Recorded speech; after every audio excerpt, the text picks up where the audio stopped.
Welcome to American Education FM, everybody. I'm Dr. Sean Brooks. Welcome, everybody. It's coming down to crunch time, is it not? I have to tell you, if people don't know that we're at war and people aren't paying attention to what's actually going on, then they can't see the wargaming that's going on right now. They can't see what the enemy is doing. They can't see what the good guys are doing, and I don't know if those people are going to make it who aren't paying attention. I kind of hope that they do, but at the same time, we have to keep doing what we're doing and exposing much of this. Here's where I want to start. I want to start with some of the differences, of course, between 2020 and 2024 and these so-called election seasons, and certainly even the years before that. So let me just riff on that just for a little bit here before I get into some audio. We know that the name calling is a constant. We know that that's always going to take place. One of the major differences in timelines, certainly before 2020, even right up to the current day, is that most people weren't paying attention to elections until, again, the months leading up to it. Certainly, again, the primary season, people would start paying attention a little bit, but certainly nothing like what is going on now. It should also show people the massive difference in social media between 2020 and 2024, and even again before 2020. But certainly 2020 and the steal of 2020 caused numerous individuals to shift their focus on different social media platforms and to see what was happening with those social media platforms. Certainly the kicking off of numerous individuals on YouTube, the way that Twitter back in the day and the algorithm was being set and the accounts that were being randomly canceled on a constant basis and a number of other things. Me personally, I do not believe that Elon Musk bought X. I believe that our government, good people in our government bought it, that it was leveraged from the bad guys because they knew what the bad guys were doing. They knew the illegal activity that was taking place, and they were simply shown the evidence, we'll say, as if to say, you're going to just give this to us.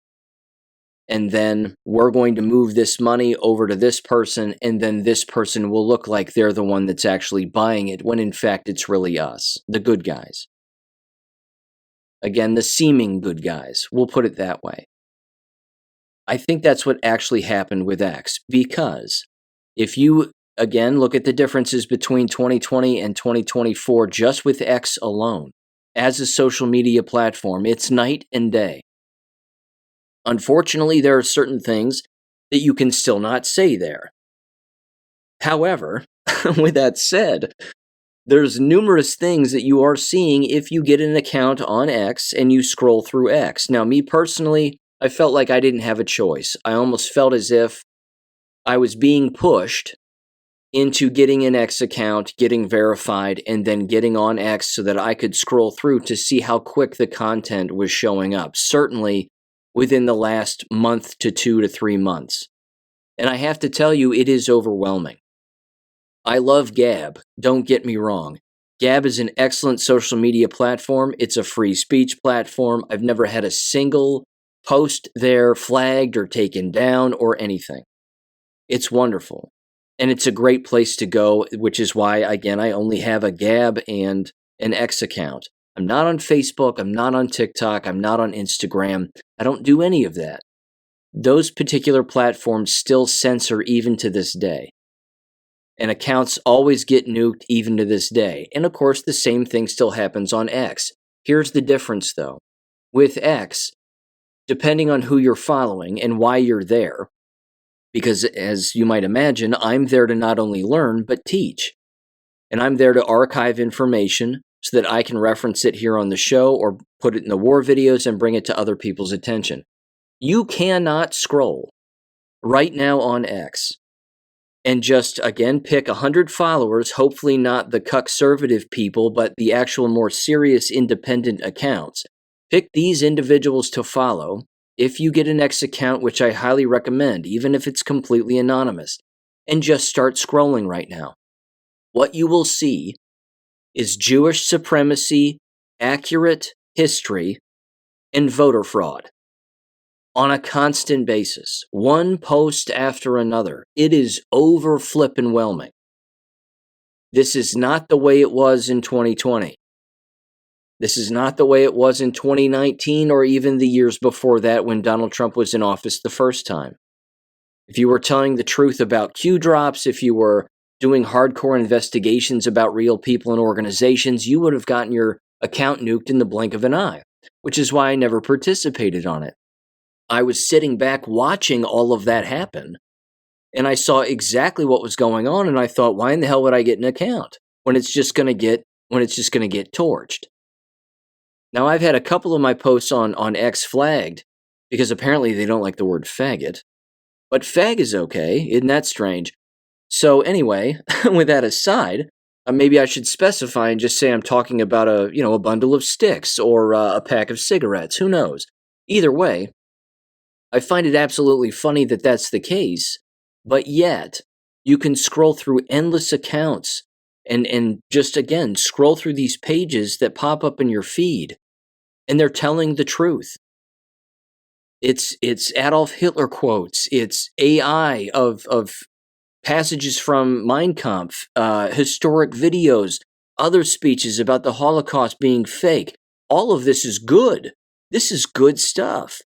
This is where the education exists. It's unavoidable. And the voter fraud, I mean, holy Lord. The voter fraud is everywhere. This continues to be massive. So you talk about, again, differences between 2020 and 2024. You're talking about the RICO statute for these state politicians and these quote-unquote civil servants, as you heard Griswold from Colorado say, that we've had all these civil servants and they're working their hardest on these voter irregularities and voting irregularities. When you hear the word civil servant or the phrase civil servant, you should think lifer. These are fat, gross Democrat lifers who just do what they're told. Press this button, stand here, operate this, here's how you do this. These are people who love meetings. I mean, it is a certain kind of person and a certain low IQ in order to be a quote-unquote civil servant. I'm not saying that there aren't some good people out there who would call themselves civil servants. There might be. But when these individuals have served quote-unquote multiple administrations, these are individuals who are part of the machine. And this is a problem. But these people are being caught. And this is a wonderful thing. The evidence is overwhelming that there is rampant voter fraud. Too many examples to even bring up. There's just too many examples. I mean, again, I could try to run through some of them. You have arson, the burning of ballots, that's taking place, throwing them away, leaving them on the side of the road, votes not being counted, people being kicked out of line, intimidation, you're not allowed to wear a hat or a shirt or this or that. Again, voter tabulation machines not doing what they're supposed to do. The actual ballots themselves, the paper ballots themselves that are run through machines have typing errors on them, which means the machines are counting them as fraudulent and not counting these people's votes. Donald Trump's name on some of these ballots is spelled incorrectly and has a space or an extra punctuation mark where it's not supposed to be, which means the machine won't pick it up, which means the vote is fraudulent. And it's marked as being an irregular vote, which means, again, it's not going to be hand counted, it's going to be discarded. There are endless other examples. The voter fraud is too overwhelming. And as a result of that, are they trying to steal it? Of course they are, because this always boils down to the human element. Government doesn't have to tell them to break the law. But if they tell each other in their own close-knit circles to intimidate people, to even wear fraudulent passes, that's happening also. These people walking around like they are working the election when in fact they're not. They're not actual employees or even volunteers. They're not even supposed to be there. Not to mention, of course, illegal voting from illegal aliens. This is being caught on film. All of this is being caught on film. This is exactly what happens when you have a citizenry taking their country back. This is a very good thing. With that said, it doesn't mean that the media won't still try to take it. Now, with that aside for just a second, but still in the same vein, we're seeing, and this is a good thing, even more local media go after the individuals who are running these elections at the state and local level. That's never happened before either. Didn't happen in 2020. Didn't happen in 2016. Voter fraud wasn't even in anyone's mind in 2016. Notice how the Democrats didn't even question it. All they did in the mainstream media was yell that he's an illegitimate president because they got their feelings hurt. Everybody was told Hillary Clinton would win by 90 some odd percent, and then she got crushed. Again, that was too big to rig also. The Dems were rigging the elections back then, but too many people turned out for Donald Trump that it overrode the election fraud, which meant what had to happen. Between 2016 and 2020, they had to redo everything. The bad guys had to get together and redo everything. Bring in Dominion voting machines, bring in on-the-ground, street-level voter fraud, ballot boxes, you name it. And then they the good guys let them steal it in 2020. RICO statute. You catch all of these people doing all of this. Now, how are you going to hold all of these people accountable from what they've been doing since then, all the way, of course, through to today? Because, yes, they've changed policies depending on the state that you live in, and they've changed a number of other things. But how do you round all of these people up and imprison them? That, of course, is the million-dollar question. That's the million-dollar question right there. That's what everybody, of course, wants to know. That's what everybody wants to see. And everybody, of course, is sitting around waiting to see what's going to happen on Tuesday, knowing full well, again, something we've never even heard before, where you have state officials, in particular in Maricopa County and in Arizona, who are openly saying, well, it's going to be days, if not a week or two, before we actually know the actual vote tally. And that could swing things, but we don't know, but it could take that long. It's an open admission that you're engaging in fraud. It's Zootsving. Again, they're being put in this position where regardless of the move they make, they're still exposing themselves as having lost. Again, all of the truth posts from Donald Trump openly saying, you need to not engage in voter fraud. You're going to get caught. You're breaking the law. You've been warned. That's serious shit. That's not an accident. People would do well to take that warning seriously. And these people should be panicking. Colorado, Michigan, New York, California, Pennsylvania, Arizona, even New Mexico. I mean, look at what they did regarding the land grab in Albuquerque for the Albuquerque, New Mexico rally with Donald Trump. I'm talking right now while that's happening. Cicely sent me that entire breakdown of what they were trying to do. Long story short on that, the good guys in the Trump campaign had the entire thing booked and ready to roll. And the local people started to reverse course and attempt to take it away from them.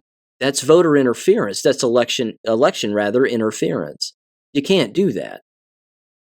So he's still holding the rally, to my knowledge, which is great. That should happen. But these people are exposing themselves with every single move that they're making. They're telling you who they are by their own actions.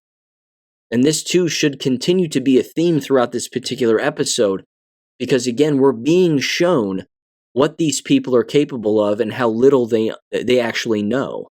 But also, again, what their motive is. And it's not a good motive. Let me read you this now. And you have to take this with a grain of salt, but then again, I would simply ask you to consider this and understand that at the local level, is this something that would happen? Based on everything that we've seen on video.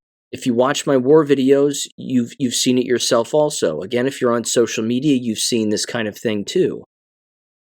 But would it be a possibility that individuals in these voting ballot places would receive a number of ballots, knowing full well that they're receiving more ballots, in paper ballots rather, and of course the ones that you slide through the machines, that they're receiving more than of course, the number of people that are going to show up? Well, the answer is yes to that, but it also lends itself to the simple fact that on election day, they run out of paper ballots, and they run out of ballots to be tabulated in the machines depending on the polling place, and they'll say, well, we're just out. Well, why are they out? The fact is they're out of ballots because they've already been filled out by the people working the polling places.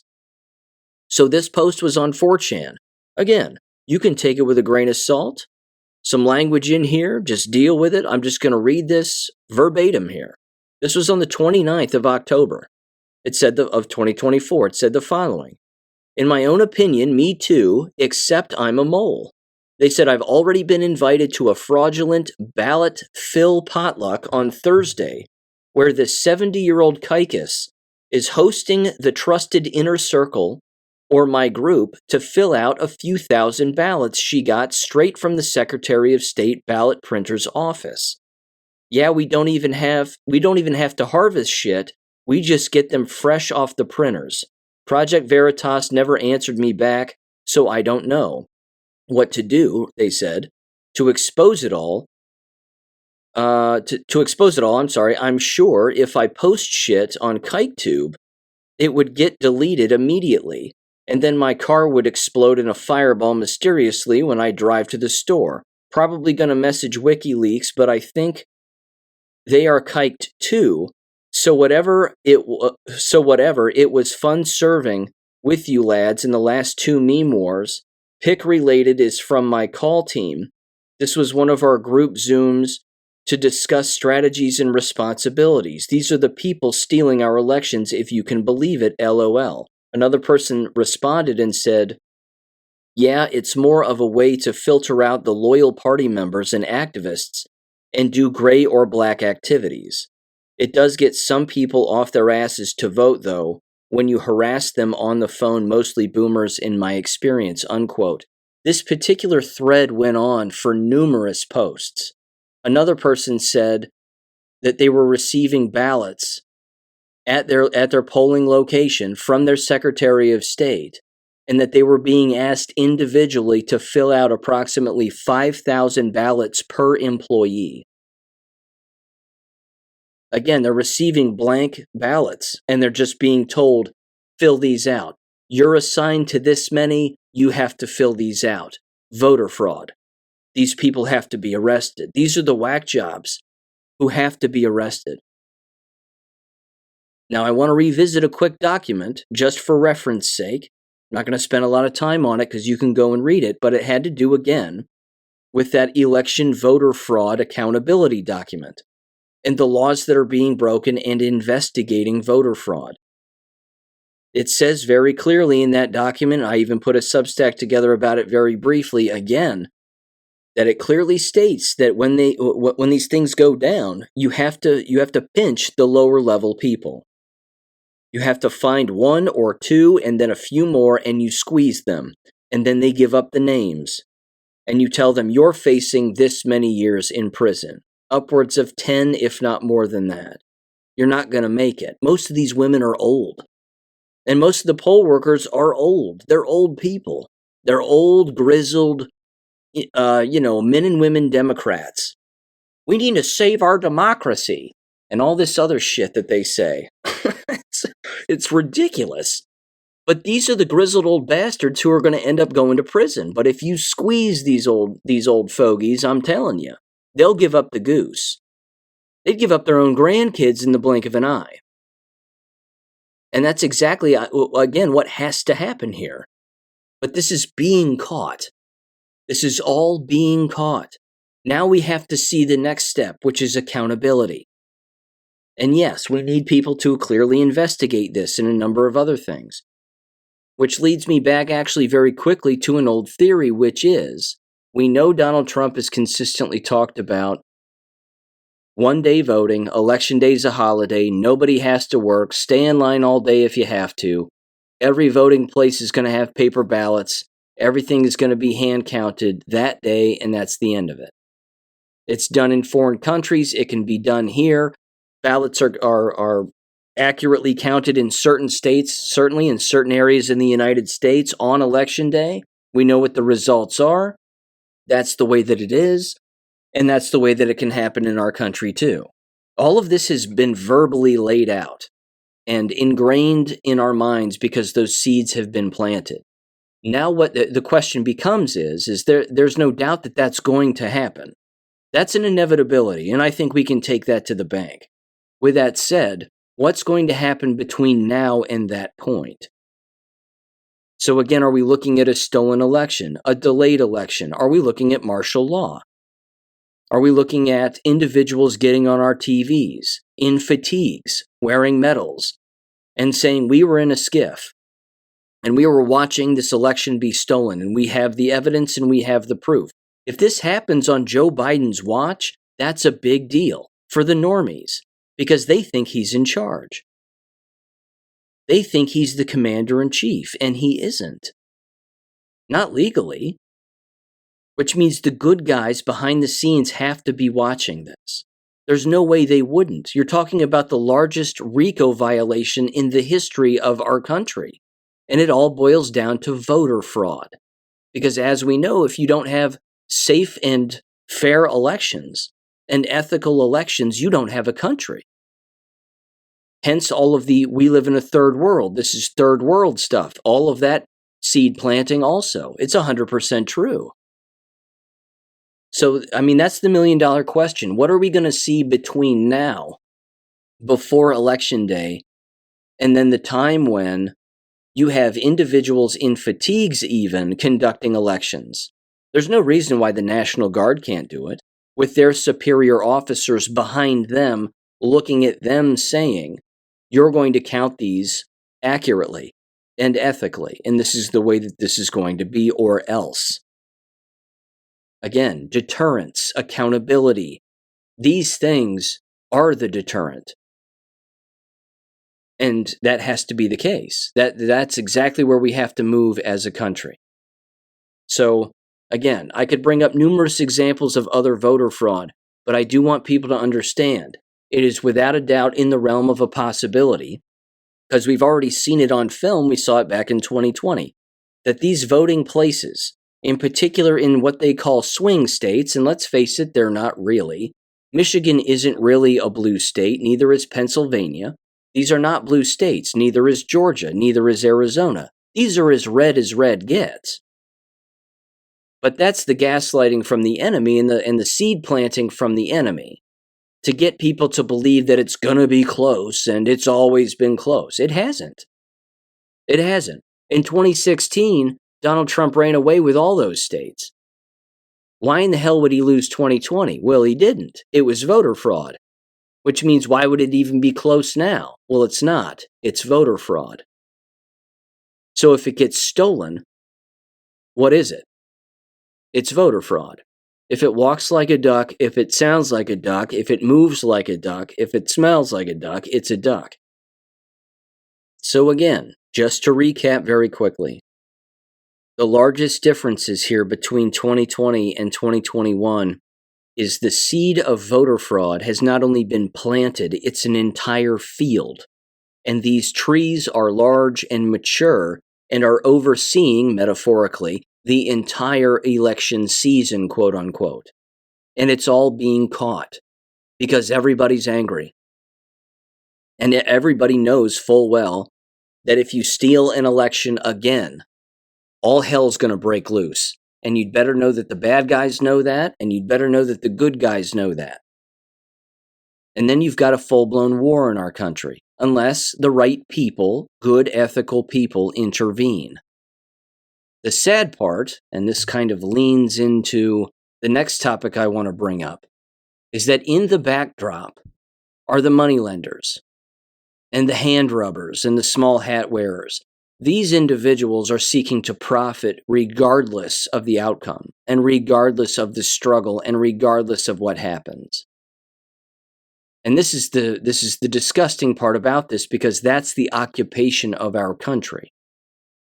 So let me revisit a subject which I know is stale on many people's minds, but I have two pieces of audio that I want to play because it was not discussed. And it had to do with what was said at the Madison Square Garden rally. Me personally, very quickly, as I said with Tambra on Wednesday, I thought that Melania Trump's speech was the best of them all. The rest of them, as far as I'm concerned, were a waste of time. You saw a level of class with her, as you typically do, and a humility with her, but a seriousness with her that is beyond evident. That's good European stock right there, and I like that a lot. Yes, she's very easy on the eyes. There's no doubt about that.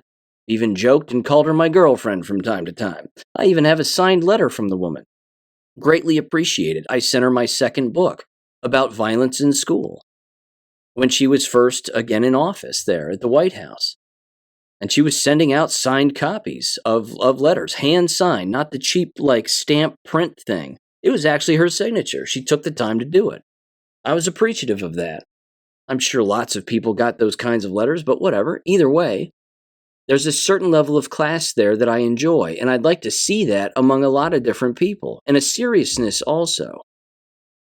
So I don't really care about the jokes that were told. That doesn't bother me. The pomp and circumstance I thought was a waste of time. I understand the political optics. I can sell out Madison Square Garden. You can sell out a field. You didn't work at McDonald's. I did. You call us garbage. I can drive a garbage truck or ride in one. I get it. That political stuff is all fine and dandy. But underneath, underneath all of it, are the individuals trying to profit.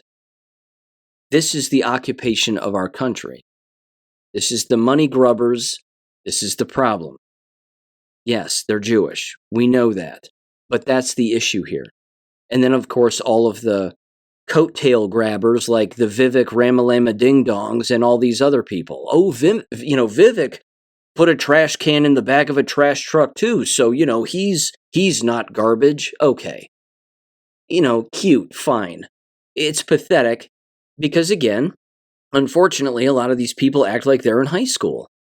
Well, if the high school kid did it who's popular, then I can do it too, and I'll be equally as popular. Stop it. Be an adult, grow up. It's not necessary. But there's something that's going on here that's far more insidious. There's 2 pieces of audio I want to play, and then a document I want to reference and read from. I don't even think I have to introduce this, but I'm just going to introduce the people, and I'm going to play both of these pieces of audio back to back. The first is a minute clip of Rudy Giuliani at Madison Square Garden, and the second is Elise Stefanik. Both New Yorkers. I'm just going to leave it there, and I'm just going to play the audio, and you'll figure it out because you're smart people. Give them a listen here from Madison Square Garden in 3, 2, 1. September 11 was our darkest hour. October 7 was Israel's darkest hour. They are our best friend. I worked for Ronald Reagan for 8 years. Ronald Reagan said, we have to be there for Israel always because they are always there for us. Hamas is not there for us. Iran is not there for us. They want to kill us. And the Palestinians are taught to kill us at 2 years old. They won't let a Palestinian in Jordan. They won't let a Palestinian in Egypt.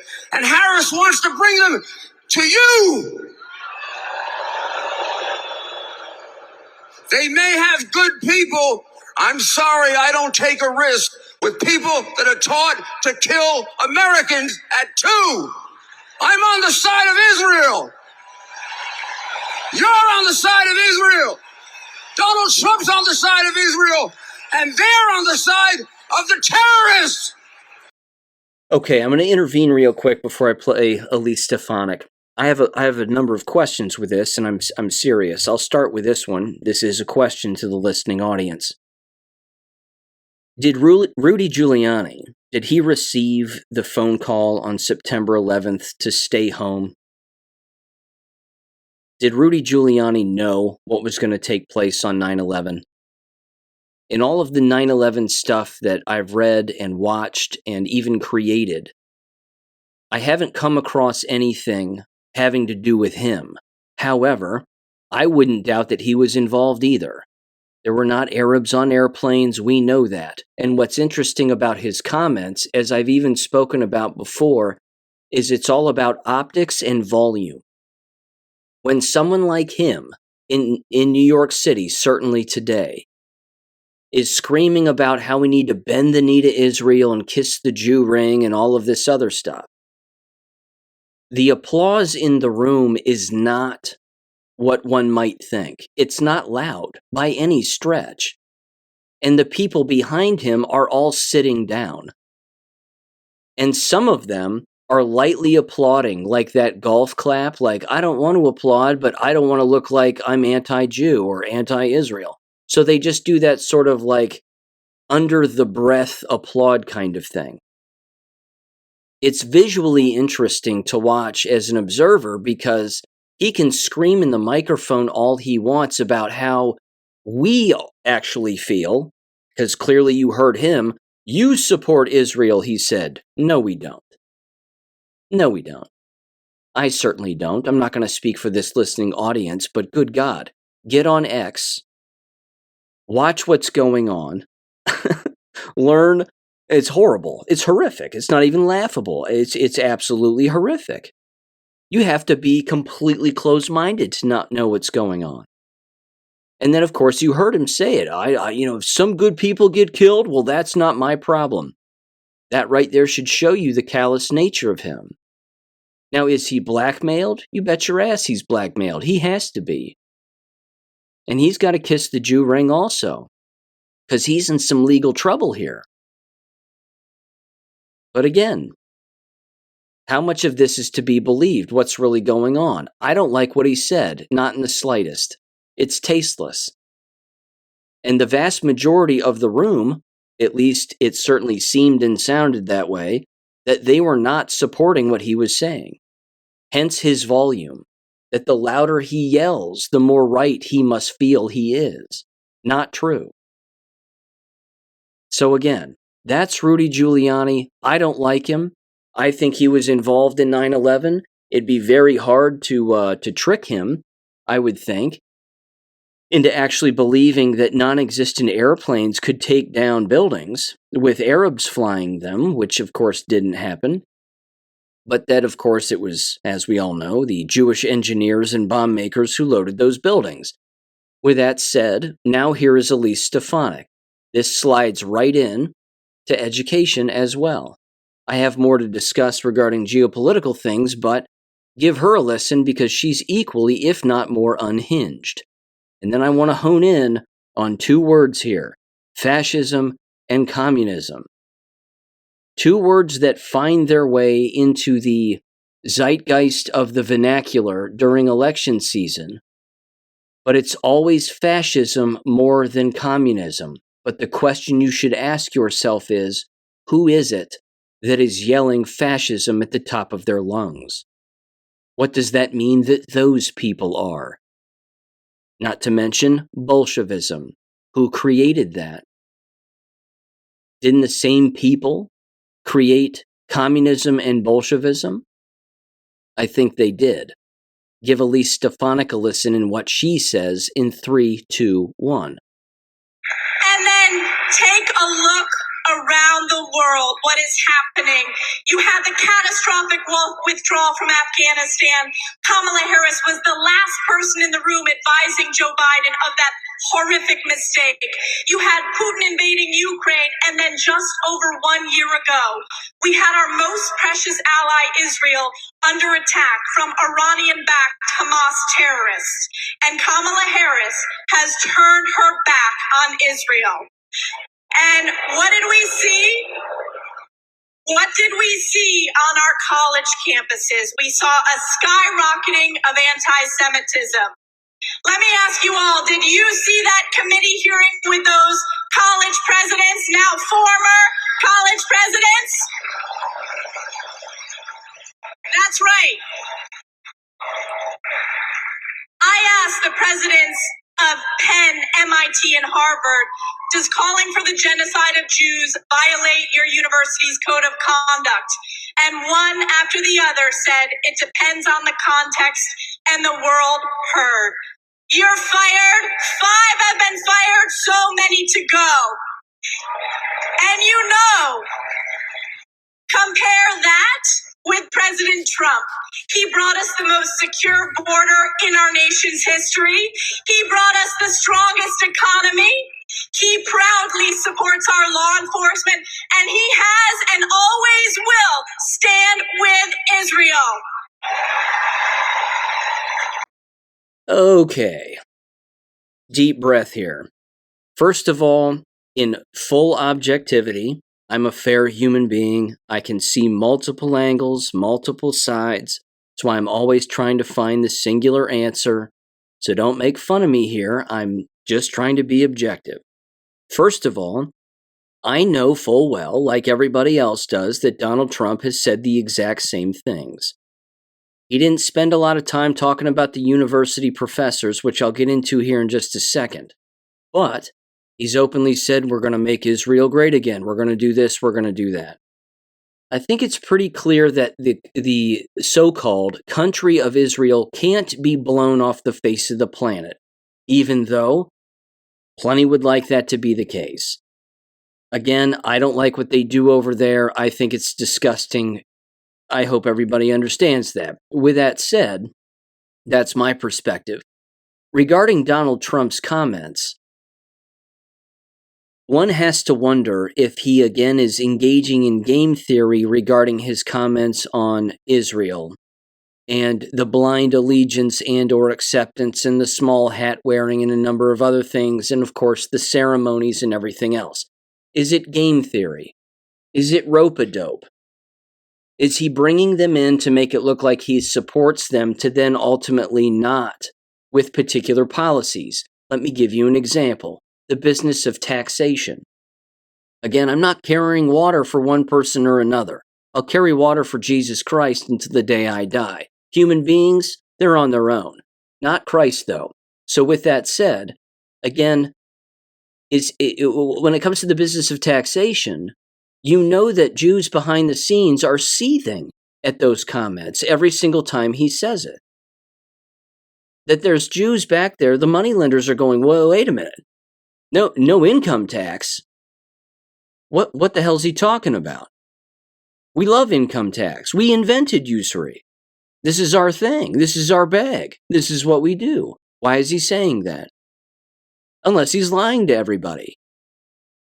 But again, if he's lying to everybody, I'll certainly be here to hold him accountable, although I can't really hold him accountable, but I'll certainly be here to bring up the particular lies that are mentioned.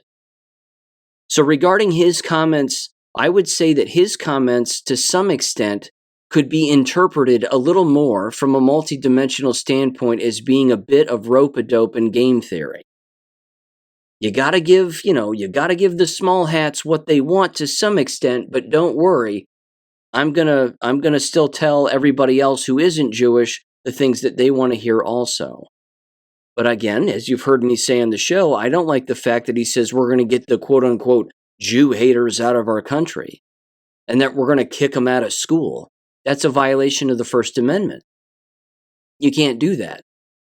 Somebody can get online and bash them all they want. First Amendment. Somebody can organize a protest at a school and bring up particular social issues and political issues that are happening where they are the ones feeling like they're being victimized, just like Jews can do that for themselves also. First Amendment. But eradicating everybody who doesn't side with Israel is not constitutional. That's communism, as it turns out, and the strategies in which they use to go about it is Bolshevism. What Elise Stefanik just advocated for, and I don't think she's playing rope-a-dope, she's Jewish, she's in on it. I think she's full bore in on this. She believes everything. I even played her audio back when she was getting those presidents fired and setting those presidents up to be fired. She was on the verge of tears. Are you anti-Semitic? Do you think that the Holocaust, blah, blah, blah? That's exactly who she is. She thinks the Holocaust is real. This is a woman who can't do math. kind of a problem. Has she not seen the videos, read the books, the interviews? Can she not add, subtract? Again, basic math. But she's all in, and you heard her say it. There's more to come. There's more university professors that we want to fire. Translation doesn't even require translation. We're going to ask university professors to sign a pledge. And if they don't, we're going to invite them to come in front of Congress and explain why. We're going to set them up and knock them down. It's unconstitutional what she's asking for and what she's advocating for. So I'm going to say it. I think Elise Stefanik is a communist, 100%. I think Rudy Giuliani is a communist. Blackmailed or not. In legal trouble needing Jewish lawyers to help him or not. He's a communist. She's a communist. They're advocating for communism and using Bolshevism to get there. That's our enemy. That's the problem here. It's not that I'm giving Donald Trump slack. I'm not. I don't like what he has said. I don't like his small hat wearing, saying one thing out of one side and saying another thing out of another. Again, he was on a stage with Muslims and Muslim leaders in America, in Michigan. And they're all getting up there and they're saying, we're voting for Donald Trump. We're voting for Donald Trump because we don't like what's going on in this country. And he's shaking their hands and getting their votes and doing all of that. You know that also has to make Jews completely seethe. They have to hate that. What's he doing up there? Getting those votes from those Muslims. We want to kill all of them. I mean, it's a political game. I think that right there should prove it to some extent. You're not going to see Elise Stefanik reach out to shake a hand of a Muslim. She's not shaking hands with Christians. She's kissing Jewish rings because that's what she does and that's where she lives and that's who she is. Now, the people applauding again in Madison Square Garden, well, it's New York. I mean, there's lots of Jews there. That's the way that goes. So the applause shouldn't surprise anybody because they're communists. They invented it, after all. It's their way or the highway. And the means in which they go about to accomplish their communism is Bolshevism because they invented that too. Take Mika Brzezinski. She was on The View the other day. The audio of her was completely nuts. She's lost her mind, but she's Jewish. She's a communist. She loves Bolshevism. That if you're not her, she feels like she can go about any way in which she can go about it to get her way. Her father was a monster. Zbigniew Brzezinski. He was an absolute demon. This guy was the worst of the worst. He's burning in hell. Has to be. He was the worst. But here's Mika at the end of her rope losing her mind. Again, I'm not going to play the audio because it was in the war video, and again, I understand that I had Elise Stefanik on the war video also, but my point is that these people are being exposed because it's fatigue. Much like with black crime in America, making up a small percentage, single-digit to possibly low double-digit percentage of the population in America, and yet they make up at least 60% of all violent crime, including, of course, murder and rape in our country. That's referred to as, among other words, it's black fatigue. It wears on people because they see it. And then once it wears on people and they see it, they see the crimes that take place. And then, and this is important, they see the censorship. They stop calling them blacks and they start calling them teens. Well, these teen ruffians just went into this Coach store and stole all the purses. These teen ruffians had baseball bats and were wearing masks, so we really don't know who they were. But they were in a giant gang of them, and they're running into a K Jewelers dealership or whatever, and they're stealing all of the jewelry. But they're teens. They're not teens. We know who they are. It isn't any different with what is clearly Jewish fatigue and anti-Semitism fatigue. This is their last play. Dr. Goebbels openly said it. Criticizing them is their and basically defending their own criticism is their last move. It means that they've been defeated and are being defeated. And they are being defeated. Like I said at the top, you get on X, it's game over for them. You can't scroll through X without seeing these videos of what they're doing and who they've been this whole time. It's over flippin' whelming. And then, of course, you have Stu Peters with his documentary Occupied coming out here in a few days, hopefully. Or certainly in short order this next month. This is a big deal. People's eyes are opening on this. And the people who are screaming the loudest are the ones who have the most to hide. They're on the losing team. We're winning, we can still win. It's bottom of the ninth and you're down 1,000 runs. You're going to lose because of fatigue alone. People don't like people screaming like that at them that they need to like a group of people by default. It's absurd. And I should say, it's insulting. It's remarkably insulting to any individual with a brain. Take Megyn Kelly, for example. You talk about insulting. She continues to step in it and show that she's one of these women who, again, wishes that high school still existed. And that she didn't get invited to the cool kids table. Or she didn't get invited to the talent show at Madison Square Garden. She went off the other day, same thing. Donald Trump's Madison Square Garden thing and the jokes that were told were just terrible. And it was a, what did she say? It was a bro rally. It was a giant bro rally. All the bros got together and women weren't represented and blah, blah, blah. She's upset because she didn't get an invitation. That's all. She didn't get an invitation to the talent show. The talent show was weak, but it was still a high school talent show. People showed up. They said what they wanted to say. And like in any talent show, certainly at a school, some of the performances are very embarrassing. And very few are really, really good. Everybody knows that at a high school talent show, or even a middle school talent show, the person who is the best is the sole individual who has the most individual talent.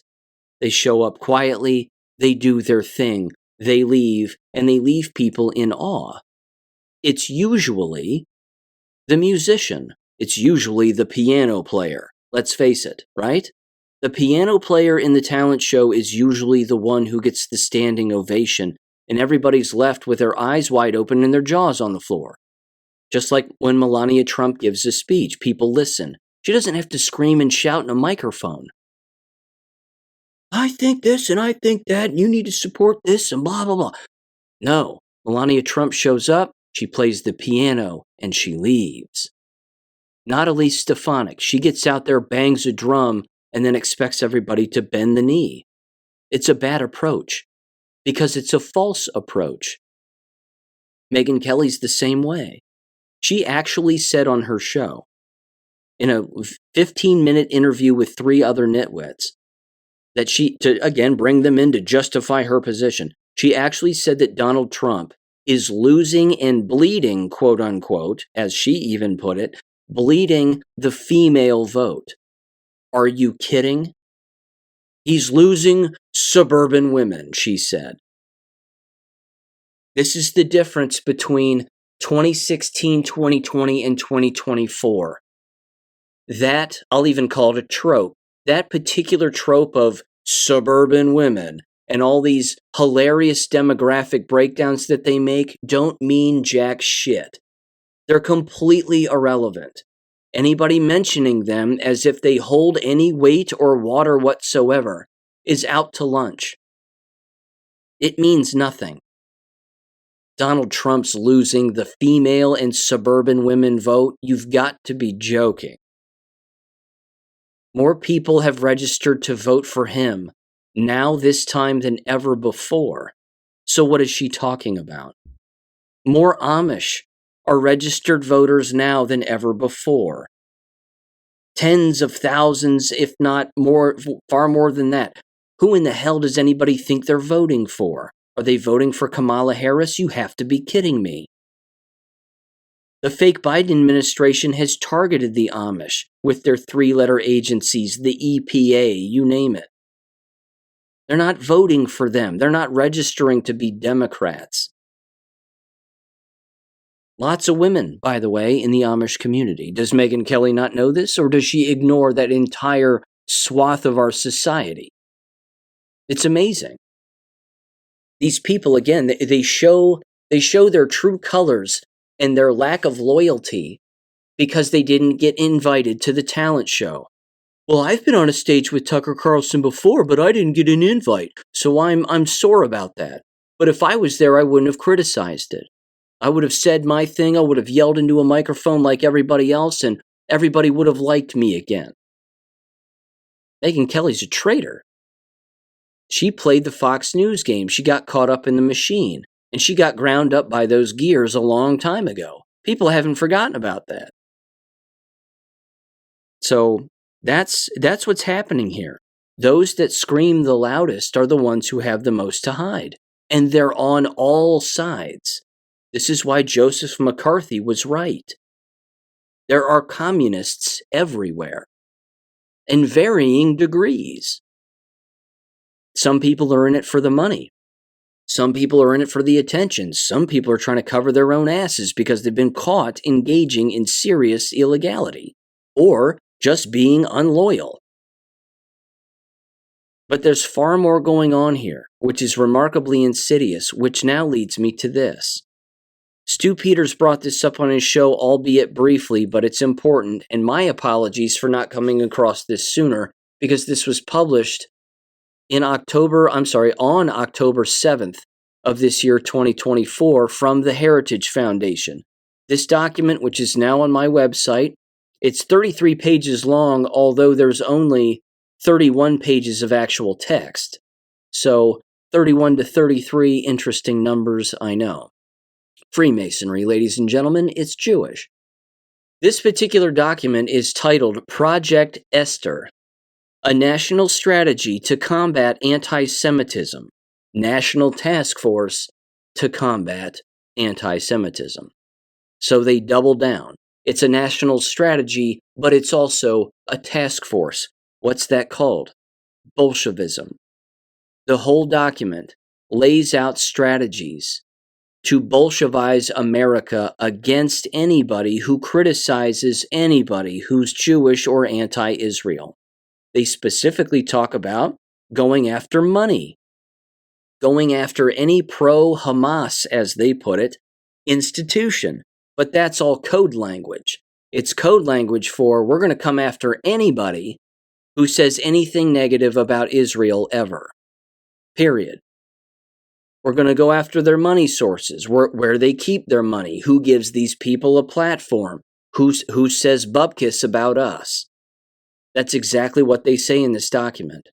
I've perused the entire thing, having not read every single word. However, there's a little bit here I do want to read, because again, it's alarming. And I'll even say this. It reads almost like parts of the Talmud, if not the entire Talmud, where they openly state that they want to engage in illegality, but then they make excuses for engaging in illegality, and then they basically create policy as to why they've created an excuse for their immoral behavior or their illegality. I mean, again, the same fingerprint is on all of their documents, every way that they write it. It's astounding. This is their executive summary, which starts on page 3. It says, purpose. Named after the historic Jewish heroine who saved the Jews from genocide in ancient Persia, Project Esther provides a blueprint to counter anti-Semitism in the United States and ensure the security and prosperity of all Americans. Now let me interject 2 things here before I keep going with this. Number 1, in the last 2 weeks, we've heard the word fascism from the word go. As I said earlier, pay attention to who says the word fascism, because people screaming fascism, that this person's a fascist or that person's a fascist, those people actually saying it are communists, like Mika Brzezinski. They're outing themselves as being communists. Fascism was, as I've been over on the show endless times before, and in particular in a very specified episode when I was going over words and definitions, like the fake word democracy, which again means mob rule, total control. No one should be using that word ever. But fascism was created by Mussolini, among others. And it literally means nationalism and brotherhood and anti-communism, anti-Bolshevism. So it's an old phrase and an old political party. You don't have to associate with it. I don't, because it's just old and out of touch. However, the similarities to what we're experiencing today reign true yet again, don't they? I'm not a communist. I don't like communists or Bolsheviks. I don't like the people who created it and what was on their mind while they were creating it. I consider myself to be a nationalist. I love my country. And brotherhood is a good thing, in particular if it's in a positive direction toward the right thing happening all of the time. So is fascism a bad thing? Of course not. It was created to not be a bad thing. It was created to be against the bad thing. That was pervasive across Europe, which was communism, Bolshevism, and totalitarianism. So that's those words and those definitions. But that's why you hear it all of the time, because it's fatigue during election season. What they don't understand when they use the word fascism, we have to be against fascism, we have to be against this and that. The fascies exist on both sides inside of Congress, in the main chamber of Congress. It's on both sides of the dais.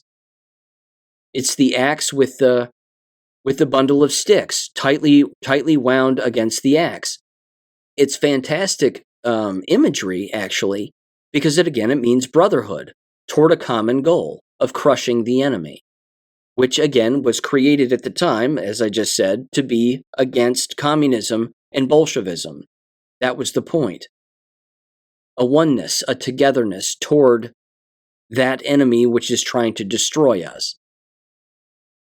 But the problem is that the entire chamber of Congress and that of the Senate, from a seating arrangement, looks like a menorah. So that's the confusing back and forth there. The other interesting part is that in all of this word fatigue that gets used during these election seasons, and you'll hear it again after the election constantly. He's a dictator and whatever else. You'll hear all of these words. What they don't seem to understand, the enemy, certainly the Jewish Bolshevik communist enemy, what they don't understand is that in their bid to fatigue the ever-living hell out of us, and they don't know that they're doing it, and they haven't learned, is that the more that they say it, the more it causes people to look it up on their own, and what it really means, and the history of it. And then they ask themselves, a thinking person does, the who, what, where, when, why, and how. And they run down that entire line of thought, which involves, again, reading and listening and watching and further investigation. It's the natural process of the human mind. And people snap out of their trance, and that's what they do. That's why I read Mein Kampf in high school. I read it because all I was hearing was the word Hitler, like it was a word, like it was a verb, an adjective, a noun, a pronoun, an adverb, and every other figure of speech. It was exhausting. It was the fatigue of it that led me to say, wait a minute. He was a person. Has anybody actually read about the person? And they'd go, no. And then I'd say, well, he wrote a book. Has anybody read his book? And they'd go, no. Isn't that a problem? Why are you using a person's last name as all of these figures of speech as a blanket insult of some kind? Just like calling people fascists. Shouldn't people look into that and what that actually means? Of course they don't. They're too busy being fat and stupid and watching sports all the time. Sorry, that's unfortunately what goes on in our society. Instead of actually reading and investigating the truth on anything. So this, again, what the enemy doesn't understand is that this fatigue causes people to snap out of the matrix. And they do it all of the time. It's like, it's on schedule. It's like a car accident on prom night. It happens every stinking year, all the time. This, too, is why I threw that Substack together, the most recent one, about the pro-America rally of 1939 in Madison Square Garden. All of the comparisons that were being made to that, ladies and gentlemen, that's your opportunity to learn about what was said there, who spoke there, why it took place, and what was going on from a historic standpoint in both Europe and our country. It was an anti-war rally. That's what it was. The speakers there, and I even played some of it again in the war video, and it's embedded within the actual Substack article itself. One of the speakers there, like most of them, were talking about communism in America and how this is our problem. They were talking about secret societies in America and how this is our problem. How this is Jewish, how this is communistic, how it's Bolshevism, and how it can't exist, and how America won't survive if it continues to tolerate this. Sound familiar? See what we're experiencing now? That was in 1939. But see, that's not going to get explained because it's verboten. You're not allowed to pay attention to it or speak about it because if you do, you're a quote-unquote Nazi, which is a derogatory term. The German people didn't call themselves Nazis. It didn't happen. Neither did their own political party. Again, these are all insulting, lowbrow, low-intellect insults.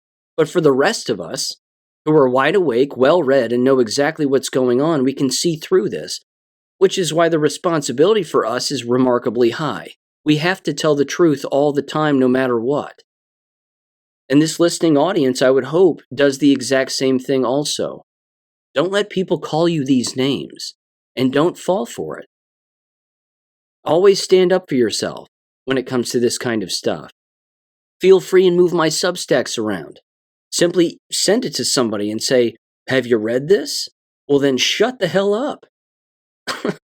It's that simple. You don't get to call me these names if you haven't listened to this or read this. So maybe you should read more instead of just repeating what strangers on TV say. That's always a solid comeback to anybody who, again, tries to insult you using all of these words. It's absurd. Again, they even use these words in this Esther document, in this Project Esther document, that if you support anything having to do with anything that is against Jews or Israel, they call you a nihilist. Wait a minute. It's a bit of a broad brush, isn't it? You're an anti-Semite nihilist. Okay, settle down. Settle down with your name-calling. Couple other things real quick, again, before I continue with this document, just to backtrack very quickly.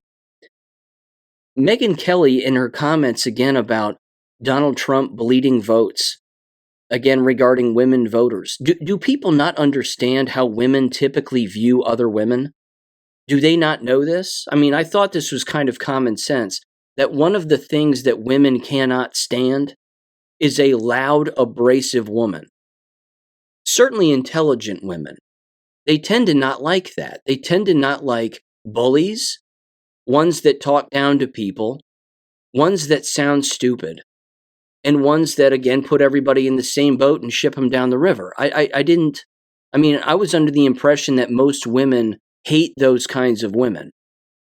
So why in the hell does Megyn Kelly seem to think that the vast majority of women wouldn't like Donald Trump as opposed to Kamala Harris? It's absurd. And again, it's not that they would all, not vote for Trump and also not vote for Kamala Harris. There are probably some people who are stupid and they'll sit out the election and be like, well, I'm not voting for either, and here's why. Okay, fine. You're throwing away your right that people died to protect I understand the dynamic of the left-right paradigm. I get it, but even so, I just can't. Yeah, it boils down to ignorant racial divide lines, basically. Somebody would say, well, I'm voting for Kamala because she's a woman of color and that matters to me. Well, that's not a reason to vote for anybody. And if you're that dumb and that's why you're voting, well, you would vote for her then. That pretty much defines your intellect in one fell swoop. But just the basic dynamic of, again, being around women and working with women. Most women don't like loud, abrasive women. They just don't. Most men don't like it either, which means the election's over. It's over.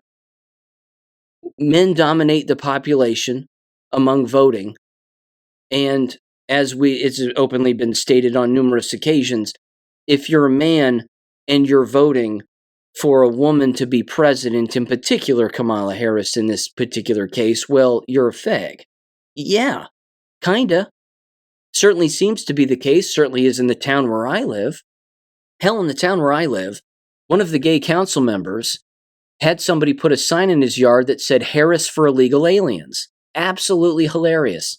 He didn't find it funny.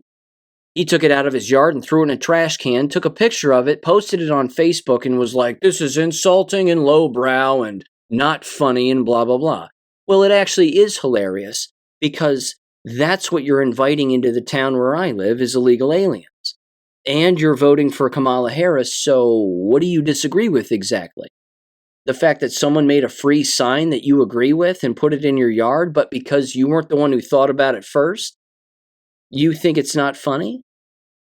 I mean, the irony is astounding. You can take these people to task with a sense of humor with next to zero effort. I love it. I think it's absolutely great. But one more thing, again, sorry for backtracking. One last thing on a serious note regarding Madison Square Garden. Again, I didn't watch the entire thing. But did anybody hear Jesus Christ of Nazareth? Did anybody hear Jesus' name be mentioned in any of those speeches? Because I agree with Marmari Emanuel, who, again, you can watch him on YouTube. I've played some small excerpts of his sermons in the past and have brought him up on the show before. He's on YouTube, of course, including his entire sermons, which I recommend. But he raises a good point, which is you'll hear everybody just say God. God bless all of you, thank God, what have you. That's being done, of course, for political reasons because everybody apparently has a different God. But why not just say, Jesus Christ blesses all of you, He's our God, and just come out and be that singular focal point and just say it? See, you're not hearing politicians say that, which is unfortunate. Because again, a lot of them think, well, if I say that, then that's the end of my political career. Well, why is it that everybody else gets to say it then, regarding their so-called gods? So, yeah, my whole point is stick your neck out. Say Jesus Christ of Nazareth. That's our God. That's our Lord and Savior. Say it. And then keep saying it. And just let that be it. But yeah, you're not going to hear Jesus Christ of Nazareth in the old Project Esther document here. Let me continue. In the introduction, it says, anti-Semitism in the United States of America is alive and spreading, like it's a disease. Hamas, it says, October 7th, 2023, terrorist attack on Israel laid bare existing anti-Semitism across the world, including the United States. This, by the way, should prove to everybody that this was all planned. All of this was planned, without a doubt, to again scoop up more anti-Semitism talk. Just like 9/11, just like 1,000 other things that they do. It's disgusting. It says the virulently anti-Israel, anti-Zionist, and anti-American groups comprising the so-called pro-Palestinian movement inside the United States are exclusively pro-Palestine and more so pro-Hamas. You heard that correctly. They put everybody in that basket. that if you're anti-Zionist, anti-Israel, then you are pro-Hamas, which means you should be destroyed. Christians are in that group also, by the way, which means they're telling you without telling you they want Christians gone also, because that's a part of their edict. Everybody, again, should be aware of that, but it is true. They want Christians wiped out also, regardless of race and regardless of geographic location. So no, we don't live in some Judeo-Christian country. It's completely absurd. It says they are part of a highly organized global Hamas support network, HSN, they call it, and therefore effectively a terrorist support network. And the cat's out of the bag. We're all a terrorist support network now if you don't bend the knee to Israel. Think of Elise Stefanik's comments and Rudy Giuliani. Who do you think they play ball for? Current situation, it says the Hamas Support Network, or HSN's strategic purpose inside the United States is to generate internal political pressure to compel the United States government to change its long-standing policy of support for Israel. It says within the United States, the HSN receives the indispensable support of a vast network of activities and funders from a much more ambitious, insidious goal. The destruction of capitalism and democracy.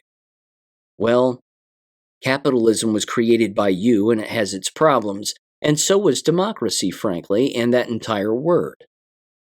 It says, as their ends align, the HSN and its nihilist supporters indoctrinate the gullible into supporting Hamas and hating Israel to create the street mayhem that serves their ends.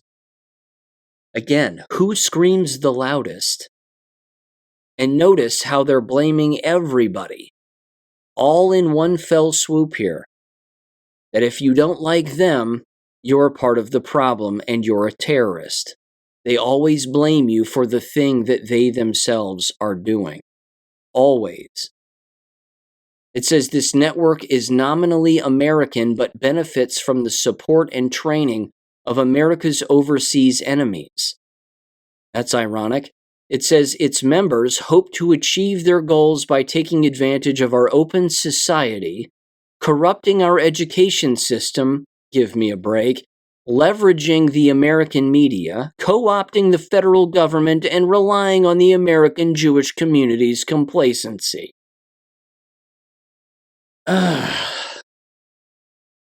It's what they do.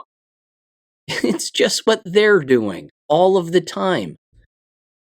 I'm going to wrap this up because this document is so awful. They lay out a mission statement. We need to increase associated movements against these people within the next 12 to 24 months to restore equal protection under the law for all Americans. The hypocrisy of that statement is overwhelming. Again, you're talking about stripping people of their rights. They have a vision statement also, getting into the White House and leveraging as many human beings as humanly possible. And then, of course, they get into exposing the critical resources and fuel anti-Semitism, mobilizing a coalition of private organizations, Bolshevism, erode support for anti-Semitism, Bolshevism, synchronize coalition actions to maximize impact, Bolshevism. They have a focus to disrupt and degrade networks and deny them the resources they need to conduct and sustain anti-Semitic behavior. Again, anybody who disagrees with them, we're coming after you, is what they're saying. And then communication. We need to further erode all of this behavior and anybody who supports it, including going after their money, their means, and everything else. And then they say there's risk in doing this. We emboldened all of them. It could reinforce a blood libel narrative, they say, lending credence to an HSN blame the Jews mantra, quote unquote, and expanded anti-Semitism. So their backdrop is, if we keep bringing this up, there's going to be more anti-Semitism, and that's the risk we run. Yep, and you're doing a bang-up job of it, because more people are figuring out what you have planned, and it's not American. It's unconstitutional because it's communism and Bolshevism. And we want no part of it. And yes, they go into education in this document as well. If anybody was curious, I'm thinking on moving to North and South Dakota along with Mississippi and Wyoming because they don't have any pro-Israel or pro-Palestine anything going on in those states, which is, kind of nice. They lay it out here that they do have in the states of California, New York, and Massachusetts the most pro-Palestinian, pro-Israeli rallies of any state. That California, New York, and Massachusetts are at the top. But Mississippi, Wyoming, and South Dakota and North Dakota have zero. Sounds peaceful. I should probably mention this too, having not done a deep dive on this, but apparently the book of Esther here, as far as the Hebrew Bible is concerned, seems a bit like a story of treachery, if I'm not mistaken. If I'm getting this correct, and anybody can correct me, you have a Persian god who marries Esther, who is Jewish, and then individuals associated with Esther don't bow down to the Persian god's advisors or something along those lines, and they say, well, we don't bow down to anybody unless they are actually God. And then Esther ends up basically making some kind of a plan to where ultimately the individual who was one of the advisors to her now husband, the Persian king, is executed. And then all of the Jews are then given arms to then defend themselves against their enemies. And therefore it says here, Esther is hailed for her courage and for working to save the Jewish nation from eradication. Well, it seems like treachery to some extent, but I could have that wrong. Either way, this entire Project Esther document seems to basically be the exact same thing. They're calling out numerous representatives and senators, basically saying, again, these are the people who aren't kissing the ring of Israel, and so we need to do something about these people, and we need to eradicate them and get rid of them and whatever else. Again, we're an occupied country. I don't know what else to say. This document again goes on, and it dives into education, and it basically says the exact same thing that the introductory statement says.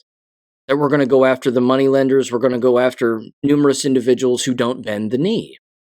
Well, based on the book of Esther, if you don't bend the knee, then you're going to get executed. Or if you want someone to bend the knee to you and you don't, you're going to get executed. It's a terrible comparison, but it's what they have planned and it's what they're doing. So there's that. Again, while that document is on my website now under the government documents tab, I would encourage people during these times, and again, this election season, to pay attention to, again, the words that are being used, the documents that are being blindly referenced, and a number of other things. You know that I brought up Project 2025 on this show over a year and a half ago and said that this is not a good thing. Again, I'm not a liberal. I'm not a Democrat. It isn't a good thing because it's the Heritage Foundation. Just like Project Esther is the Heritage Foundation. It's the same foundation putting all of this together. It's Jewish NGO nonsense. And they're again claiming that this will be on the desk of the White House, regardless of what administration shows up and who ends up taking control of this, that, or the other. Again, it's an attempt at more Jewish supremacy, which is not a good thing, and more influence in that direction, which, as we know, is communism and Bolshevism. It's not a good thing. So if I was a university professor and I get an invitation from an Elise Stefanik or someone else to show up to Congress to basically answer questions or, field blind accusations as to what your university is doing to quote-unquote combat anti-Semitism, if I was them and I wanted to keep my job, I would not accept the invitation.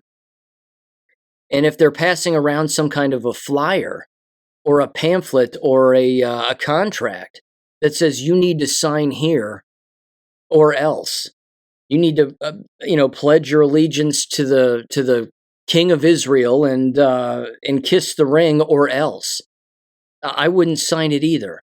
I would say we don't have problems here. We have laws, the Constitution, and we have policy. And it's that simple. Again, if you want to get rid of a university, you don't have to pull the anti-Semitism card. All you have to do is fire them all for their COVID response. Just do that. Because they all lied about that. They all went along in the exact same boat on that entire COVID lie. So, fire them all for that. Fire them for engaging in legalized money laundering and forcing masks on people and killing their own family members and their own faculty members, rather, even, well, both, frankly, with, false mandates, believing that taking those bioweapon shots was somehow mandatory. Again, the number of faculty members that university presidents have been responsible and played a part in actually maiming and killing is endless. Same thing with the student population. So there's lots of things you could get them fired for. I don't think pulling the quote-unquote anti-Semitism card is really the way to get it done. And you would think, again, that those former presidents who, again, were sticking to the Constitution, who lost their jobs, you would think that they would sue and be able to sue the universities. Who knows? Maybe they got a giant severance package so that they wouldn't sue, because the whole thing was unconstitutional because it was Bolshevism. So, yeah, leave it to communists to promote such tactics, because they're outing themselves right now, just like the likes of Elise Stefanik and endless other people. Just kind of keep that in mind going forward. Okay, 2 other election-related things just to kind of backtrack very quickly. First, I found this interesting. This was from Patrick Martin on Gab. And I believe they're a Florida resident, and this has to do with Florida's marijuana bill. So let me just read here what they state regarding this. This is an interesting breakdown. Me personally, I'm anti-weed. I'm not a fan. I've used it before, but I'm not a fan. And I don't think that it has a place here. Again, medicinal, maybe. I know CBD, again, is pretty much legal everywhere. I know that in many cases that has the same medicinal properties for some individuals. Again, it's not for everybody. But, again, by simply making CBD legal, you're basically making marijuana legal and THC legal. The problem here, as you might imagine, is that the moneylenders want their hands in all of this also. And they want to be able to criminalize particular things and not criminalize others. So give this breakdown a listen here regarding Amendment 3 on the Florida ballot. They said the following here, quote, "The marijuana bill Amendment 3 on the Florida ballot. Regardless of how you feel about cannabis, some stuff you should know about Amendment 3 on the Florida ballot." They said, number 1, it provides enshrined monopoly status, to commercial producers of marijuana. In other words, you are required to purchase marijuana from a corporation. It is still a felony if you grow it yourself or sell the product. Most of the companies are based in Canada, and Canadian authorities will regulate the production, packaging, and distribution. Number 2, it has a, quote, zero accountability/total immunity provision, meaning that the companies that sell the marijuana cannot be held legally liable for anything that occurs with their marijuana, including distribution. You cannot sue a driver who gets into an accident. You cannot sue if the marijuana is tainted or contaminated. They say you cannot even sue a commercial trucker carrying their product to a store if the 2 of you get into an accident. It has a total immunity provision. Number 3, it eliminates all non-smoking laws only for marijuana. You cannot smoke a cigarette in a non-smoking area, but you can smoke marijuana in a non-smoking public area. The law completely voids the non-smoking provision in public areas for marijuana. Private enterprises can still make their own rules, it says. They wrapped up and said, if you want to decriminalize marijuana, that's up to you, but this amendment does not really do that. It is a corporate marijuana bill designed to give a handful of companies a monopoly on cannabis and complete legal immunity if something goes wrong. It goes so far as to explicitly protect marijuana distribution executives from personal liability. Keep that in mind when considering Amendment 3, unquote. Again, you talk about trickery during election time. It's astounding. People are going to, all the potheads are going to line up, all the potheads, they're going to get up there and they're going to be like, oh, I want my free weed, I want my free dope. And then they have no idea that, again, if it's tainted and they get sick and they die, then there's nothing that they can do.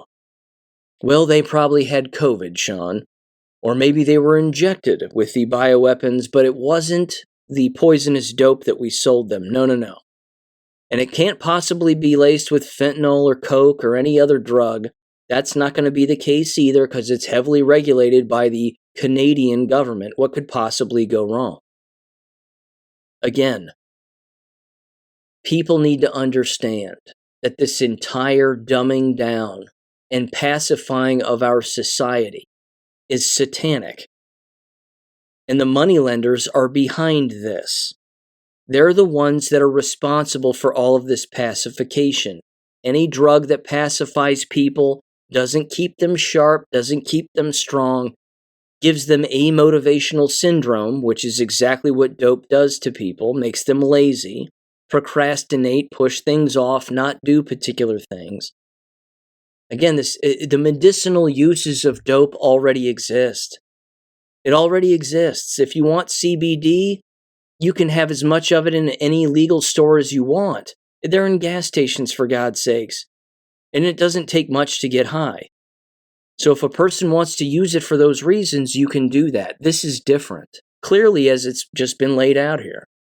It's not a good thing. People should eat right, exercise, take care of themselves. This is what we need as a nation. We don't need more video games, dope, and sports watching. Huge problem. Again, if your town is like mine, where I live, my God, the smoke shops are popping, the Indian-based smoke shops that are popping up are everywhere. I've been over it before on the show. They're not going away. And with any influx of illegal aliens, for God's sakes, what makes anybody believe that those smoke shops would decrease in number? They'll probably increase over time. So again, be a well-informed human being, regardless of the time of season, even if it is election time or not. Now there's this. This was thrown my way by a local friend, and this has to do with a local representative who is a representative at the state level in Ohio. So make no mistake, Ohio is a red state. It'll go for Donald Trump.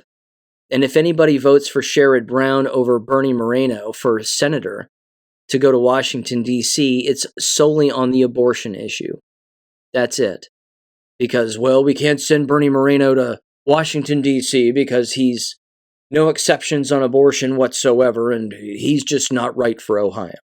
Again, if you're a one-issue voter, you're out to lunch. You're out to lunch. And if you're voting, again, for Sherrod Brown because he's fine with murdering babies, you got a serious problem. Here's what this says regarding the state of Ohio in voter totals and voter registration and affiliation. It says affiliation totals. Number of registered voters in Ohio is 8,060,554. That's total voters in Ohio. Of those 8 million and change, number of registered Democrats is 817 and change, thousand and change. The number of registered Republicans is 1,508,000 and change. There are 5,734,850 unaffiliated registered voters. So, again, these could just be individuals who don't want to affiliate with one party or another, but they do vote, or maybe they are not alive any longer. Who's to say? It says those that kept their affiliation, Democrat to Democrat, it was 441,870. Republican to Republican was and 41,266. These are the individuals, again, who kept their affiliation. So more Republicans kept their affiliation within their own party than Democrats did, meaning Democrats are changing their affiliation. New affiliation, it says unaffiliated to Republicans, is 284,948, and then unaffiliated to Democrats is 114,079.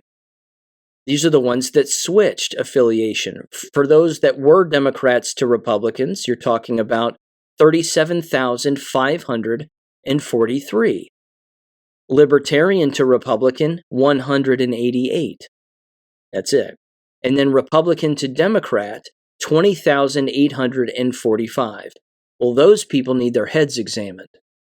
Because if you're changing from a Republican to a Democrat, you've got a screw loose, and that's putting it mildly.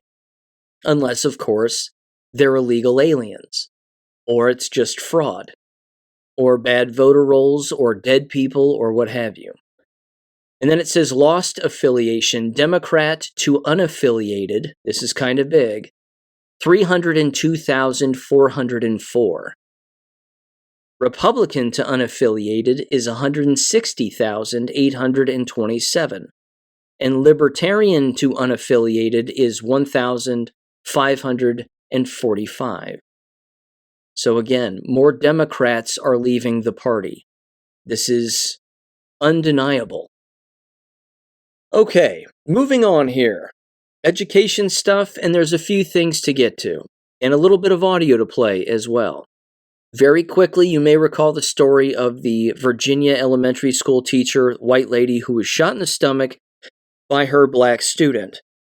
The student, of course, was detained and then given to some other family member. The mother of the black student ended up going to jail. Again, how could the kid get a hold of the gun kind of thing? And then, of course, the white teacher is suing the school district for $40 million. Her trial, and she survived, of course, but her trial against the against one of the teachers, I believe, but certainly against the elementary school itself in the school district, is going to go to trial in January. That should certainly be interesting. You would think that they'd want to settle. Don't know why they didn't. And unless, again, you're talking about serious criminal proceedings potentially in the future also for, of course, negligence and 1,000 other things. But there you go. She's seeking, again, $40 million, and she should end up getting it. And this would be quite the outcome. Okay, so there was that. There is also this.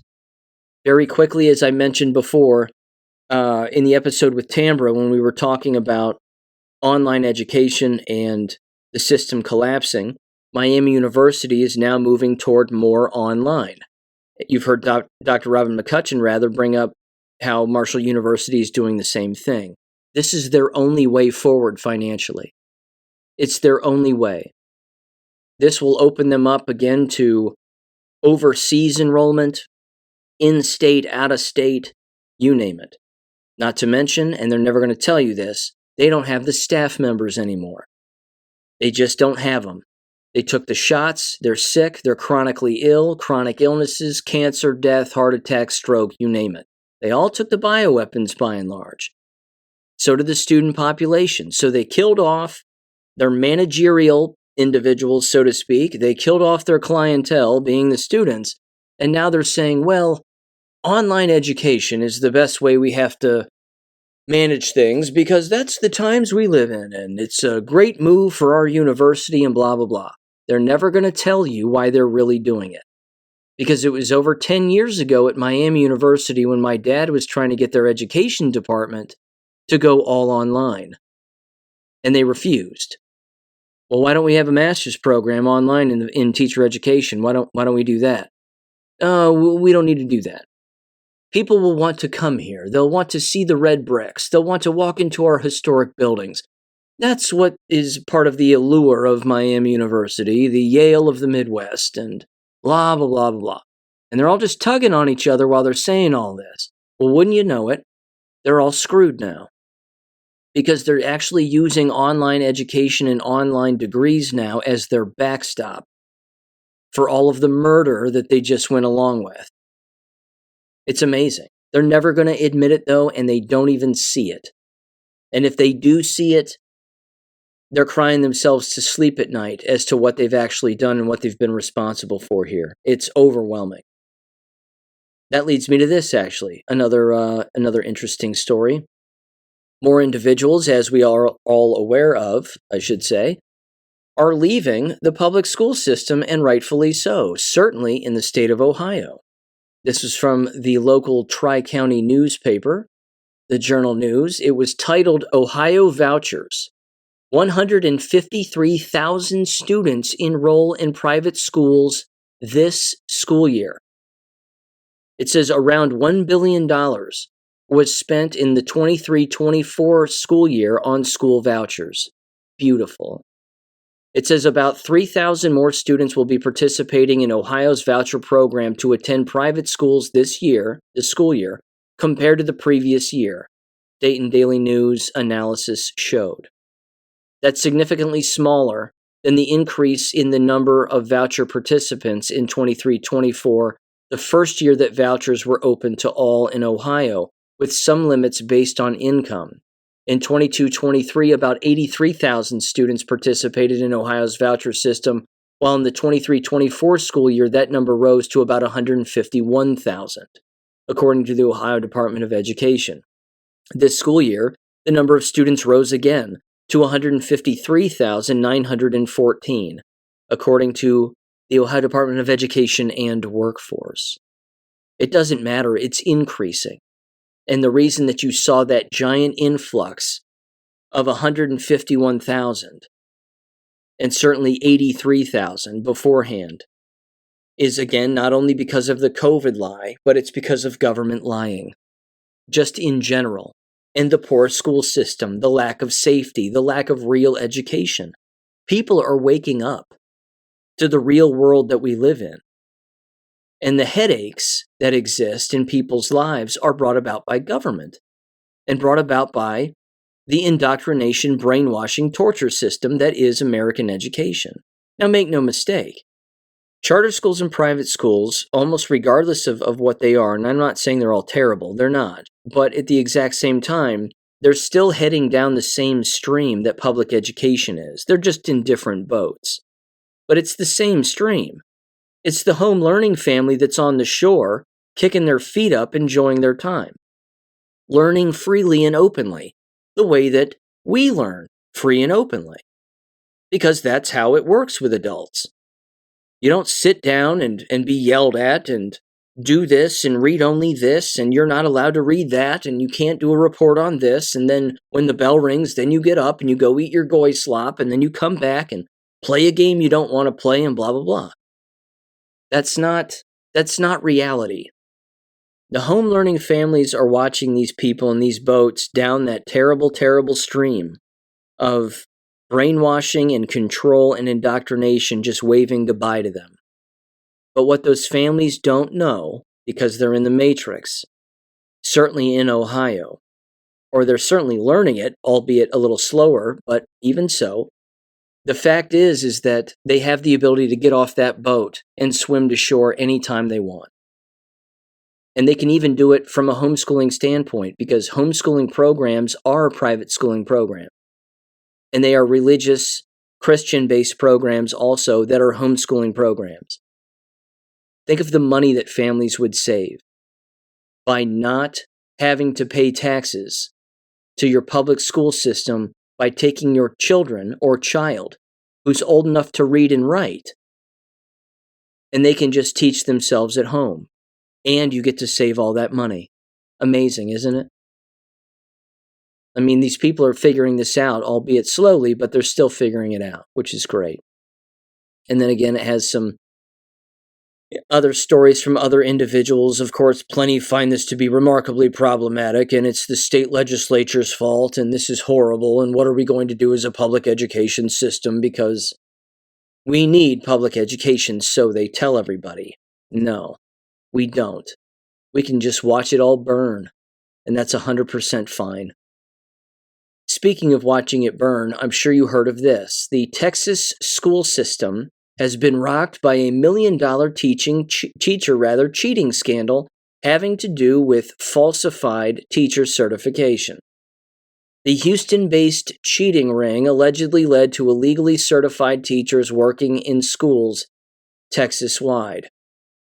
Now here's the kicker. Not only, of course, were they paying to receive these fraudulent certifications, but a few of them were assistant principals, and one was a high school basketball coach. Again, these were the Houston Independent School District. I had a guest on the show who listens to the show. They know who they are, who, of course, works in that area. And wouldn't you know it, they just can't catch a break here regarding that school district because that school district just keeps shooting themselves in the foot. Again, $2,500 per certificate, although it says some paid more. It goes on here. It specifically talks about how, they also said, the investigator said that at least 2 of those who paid to obtain the fake certification were charged with indecency with the child, as well as online solicitation of a minor. There you go. Pedophiles. Assistant principals, a basketball coach, a former director and certifying official at the Houston Training and Education Center, and a couple of them were pedophiles. And there you have it. That's pretty much the business in a nutshell, isn't it? A coach, a couple of assistants, assistant principals, administrators, and pedophiles. There you go. There was also this, which is remarkably heartbreaking, although we don't know the surrounding circumstances, but it almost doesn't matter because this is completely illegal. There were a group of teachers in West Claremont, Ohio, who used packing tape to tape a mentally handicapped student who appeared to be either of middle school or high school age, in a chair, in what appeared to be either a workroom or a classroom or what have you. And this video exists online, and I've seen it. And they're laughing at him as he's been taped and has more tape put on him by one of the teaching aides or one of the actual instructors themselves. And there's at least 3 adults in the room, with one of them filming it with their cell phone. And the child, is sitting in the chair looking around and saying, "Why is everybody laughing?" Here's the thing. As you've heard me say before, deterrence should be a motive in the prosecution of these child abusers. If you're a child abuser and you abuse a child in a setting, of course, any setting, frankly, but certainly in one where you're employed by government or any other entity to protect said children and you don't, it should be a minimum of 1 year in prison without the possibility of parole. End of story. Now, I have another solution to that and another punishment, which of course would not be legal by a long stretch. Unfortunately, in this woman's case, one particular teacher was sentenced to only 3 years probation and 80 hours of community service.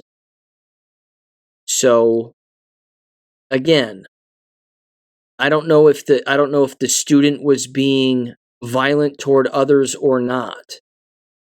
If that's true, then you call a resource officer or you call the police and you have them detained lawfully. But what you don't do is tape them using packing tape to a chair. And it was wrapped all the way around his chest and his arms, with his arms by his side, as of course he's in the seated position. 3 years probation and 80 hours of community service is all this person got. It's disgusting. There were at least, like I said, 3 adults in the room. They should every adult in the room should receive 1 year in prison, at least. And then varying sentences added on top, depending on, again, their role in it. But let's face it, you had 3 female adults in the room, and no one was acting like an adult. So, I don't know, millstones as far as I'm concerned. Just put a millstone around their neck and say adios to the bottom of the sea. This right here it's beyond disgusting. But like I said, if a student is being violent, then you have them lawfully detained. You don't tape them to a chair and then call the police. There are other ways of handling it. So, yeah, the business is filled with people like this, and it's disgusting. Okay, speaking of who else the business is filled with, I have quite the update from Westerville City Schools and their latest board meeting, which happened earlier this week. Just to review, you've heard me say before that they are putting a levy on their ballot, which is completely unethical based on the amount of money that they have in their money mismanagement.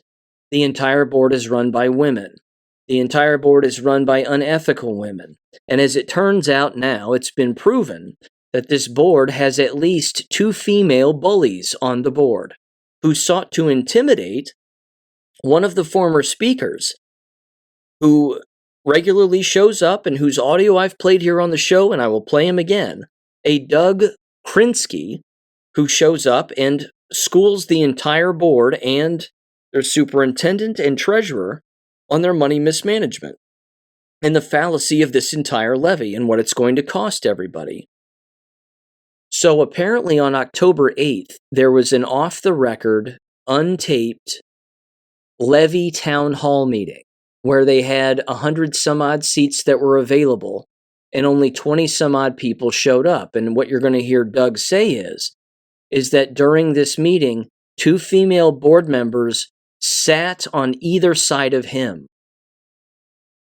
On both sides of him. That one board member sat on one side of him, immediately in the chair next to him, and so did the other, and that this was an intimidation move to get him to not complain about the levy or raise questions about the levy. Now I'm going to play his audio here, but there were also 3 other speakers who spoke.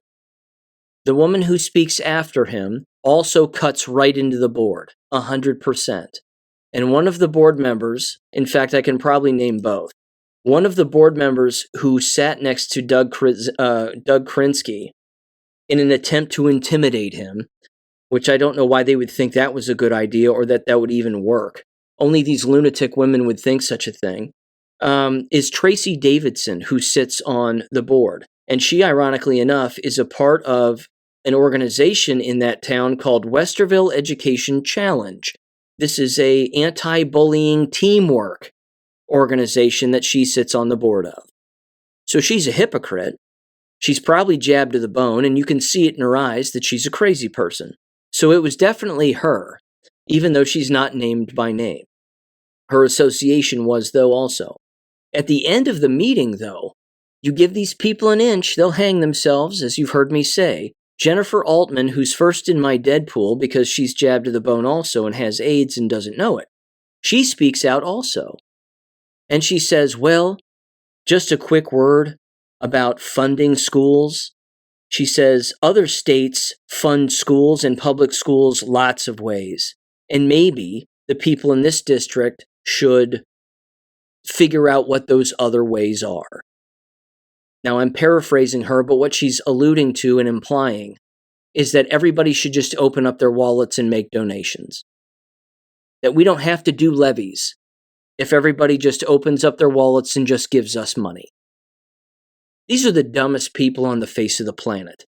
They truly are. Because again, they believe that they can do no wrong. And because they sit in the positions that they sit in, that by default, the normal wheels of motion are just supposed to run things smoothly. It's not how it works. They don't want to make cuts. They don't want to make cuts in administrative staff, salaries, you name it. They don't want to fire anybody. And therein lies the problem. So let me play Doug. Oh, actually, I'm sorry. Let me mention this too. I've put the entire, whatever it is, 20-minute clip of all 4 of these people on my X account and on Gab. If you want to watch this entire exchange, I'll probably even put it in the war video maybe for Saturday night, but it's beautiful.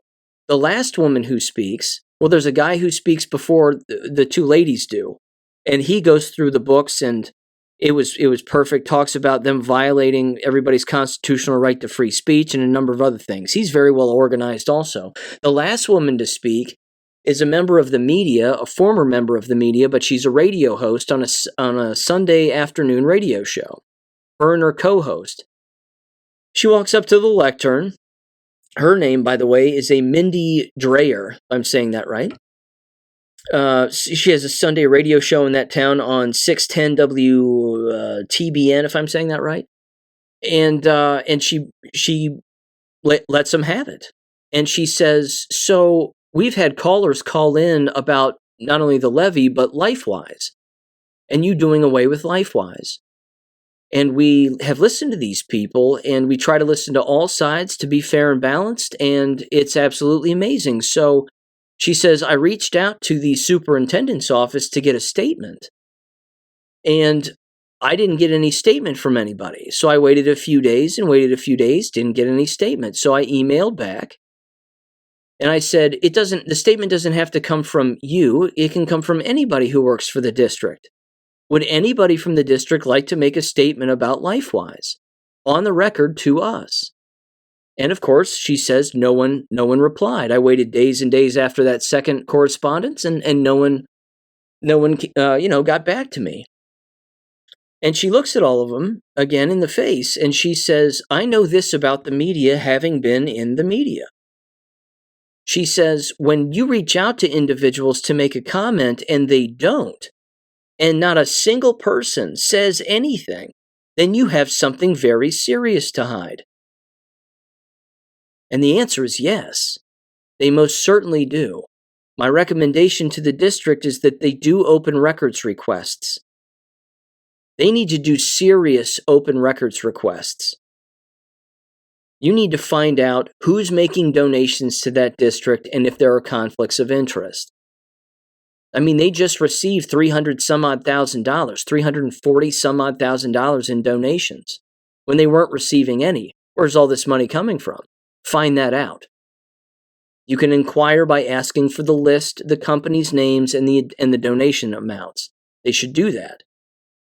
What they should also do is they should look for personal conflicts of interest specifically regarding their newest board member who happens to be a Muslim activist. Seems suspicious. Not to mention, of course, the removal of LifeWise, also highly suspicious at the exact same time. And that happened, again, at the end of last month. So here's Doug Krinsky, my apologies, describing, again, his experience, and he runs down the entire levy fraud. Give him a listen in 3, 2, 1. I'd like to start with a recap of what we've all learned from the proposed permanent tax levy over the last couple of months. The public forums, number 1, we learned that the 2019 enrollment projections won't happen and are wrong, as opposed to the 1,300 more students we received in the projections. We actually ended up losing 800 students. At forum number 2, we learned that the test scores across all grades, all subjects have actually dropped 10 to 52% over the last 10 years, and the district is not where they want to be, self-admitted. Point number 2 at the second forum, the district keeps complaining about state funding, yet the majority of public schools are very happy with the current formula and how it's working and how they're funded. Point number 3 at forum number 2, the 2 board members must really like me a lot, because with over 150 seats at the forum and only about 20 people there, they decided to sit right next to me, one to my right, one to my left. I emailed them the next day, and they said it was a friendly gesture, yet they didn't say one word to me when they sat there. I call it an attempt to bully me, to intimidate me, into not asking more questions, stop my challenging of the numbers, and working to defeat the levy. I guess everyone can make up their own mind why they did it, but actions and words come with consequences. This type of petty behavior is childish, immature, wrong, and has no place in today's world. Forum number 3. Our percentage of kids with disabilities is lower than the state average, not higher. Point number 2 at forum number 3, administrative costs are out of line. The district went up 3.6 million or 26% from 2022 to 2023. Westerville spent $18 million on 14,583 kids. Olentangy, as an example, spent $18,744,000 on 24,108 kids. If we did what Olentangy does, we could save $6.6 million and save $456 per child in the district. The district continues to complain about state funding, yet the funding that they get apparently is wasted on administrative costs. We've also learned a few other things that can be seen on my Facebook group page, Westerville Levy Concerns. The board transferred $30 million in voter-approved general operating funds to a new capital fund. If they really needed more general operating funds, why did they transfer the $30 million away from the general operating fund? Interesting. The 2019 levy created excess funds because there's less kids in the district and they don't need more money. The 5-year projections, salaries would go up 34%, benefits would go up 57% if this levy passes. Our taxes would go up 16%. Senior citizens, residents, landlords, businesses, all would eat the increase. And landlords, I can guarantee you, will pass that on to their tenants, their consumers in Westerville. On average, the tax increase will be $608 a year, which equates to $12,177 over the next 20 years. 70% of residents had an increase in their school property taxes already because of reappraisals. The district picked up $2.7 million in permanent tax money on this. There's no job losses, no pay cuts, and no services will be stopped if this levy is defeated. So to recap, the district has fewer students, excess money, poor test results, bullying that doesn't apparently work, at least not in my case, administrative costs that are out of line, we're below average in the percentage of kids with disabilities, taxes will go up 16% if this passes, but there will be no job losses, pay cuts, or services stopped if this levy is defeated. We know more money doesn't give us better results. We cannot reward the board with more money. They must be held accountable for their actions and results. Transfer back the $30 million, revise down the 5-year projections, create a plan to address the poor test results, help the kids. Vote no on issue 44, and let's defeat the school levy. I love it. I love it. And I'm going to play the next woman too, because she's great also. But he just showed right up and called them all out. I mean, did they not think that they would get called out? One of the board members, again, Tracy Davidson, one of the bullies, so to speak, in the faux attempt to intimidate him, wasn't even there. So she knew she was going to get called out by him. But if Jennifer Altman was the other one, she sat there and she just took it. But then, of course, is attempting to deny anything. Again, this is the business. This is how these people behave. They're so stupid that they think that they can spit in your face and you're just going to sit there and take it. It's amazing. Unfortunately, that kind of behavior is not unethical. That's not an ethics violation. You would think that it would be, but it's not. It's just being stupid and petty and childish, which is unprofessional. But again, all they're doing is exposing themselves. The bigger they think they are, ladies and gentlemen, the harder they fall. They've never read the Bible, for God's sakes. They've just never done it. These are godless monsters. This is the same school district, which you've heard me cover since the beginning of this show practically. This is the same school district that didn't have hardly any, and when I say hardly any, I mean no parents show up and complain about the mask wearing and the distancing and the psychological damage and the torture and whatever. They were probably receiving emails and complaints, but only one mother showed up who was a nurse and was in tears describing the treatment of her son because her son wasn't wearing the mask or taking the mask off, etc., etc. I was shocked at the time that more parents weren't showing up to the lectern and tearing these people wide open, but they weren't. But now they're paying for it. Their stupidity has caught up to them. You can only lie so long. You can only be so stupid so long, Kamala Harris, before everybody figures out what you've been up to this entire time and the veil that you're trying to pull over everybody's eyes. It just doesn't work anymore. And then these people, again, I love it. They just sit here and they just get browbeat, and there's nowhere for them to go. They can deny it, and they can look at each other and be like, well, it wasn't me. I didn't do anything. It's completely ridiculous. Here's the next woman. She did a great job, too. Give her a listen in 3, 2, 1. Good evening. As a lifelong Westerville resident, I have blindly trusted our school board and district leaders and have voted in support of past levies. I wrongly assumed that more money meant better schools. I assumed that our district was spending our tax dollars wisely and doing their job of seeing to the education of our children. However, after sitting through the levy presentation in 2019 and then reading what this levy request was for, I had a lot of questions and noted plenty of red flags. A little digging into the district's financials turned up evidence of money mismanagement, uncontrolled spending, and unchecked pay increases for admin. What was even more concerning for my research was just how poorly Westerville City Schools is performing compared to other districts. Yet at no point in time during the levy forums have I heard plans on how the district is planning to tackle the embarrassing lack of proficiency of our students.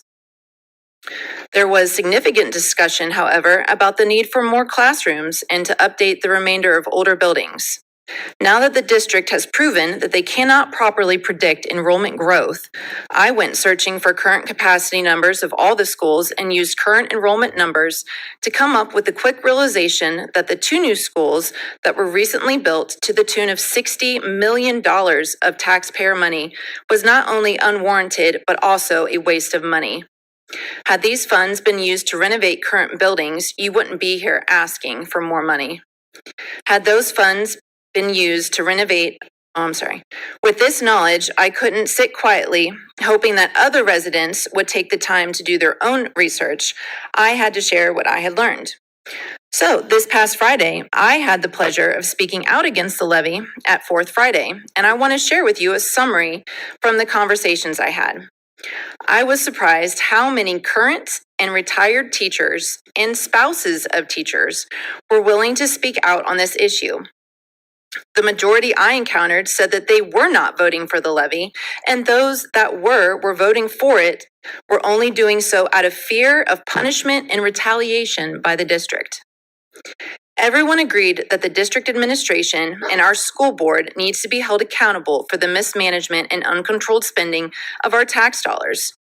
No one said they thought the levy money would be spent appropriately or that more money would benefit the kids, only that if it didn't get passed, the district would bully parents and teachers with cuts.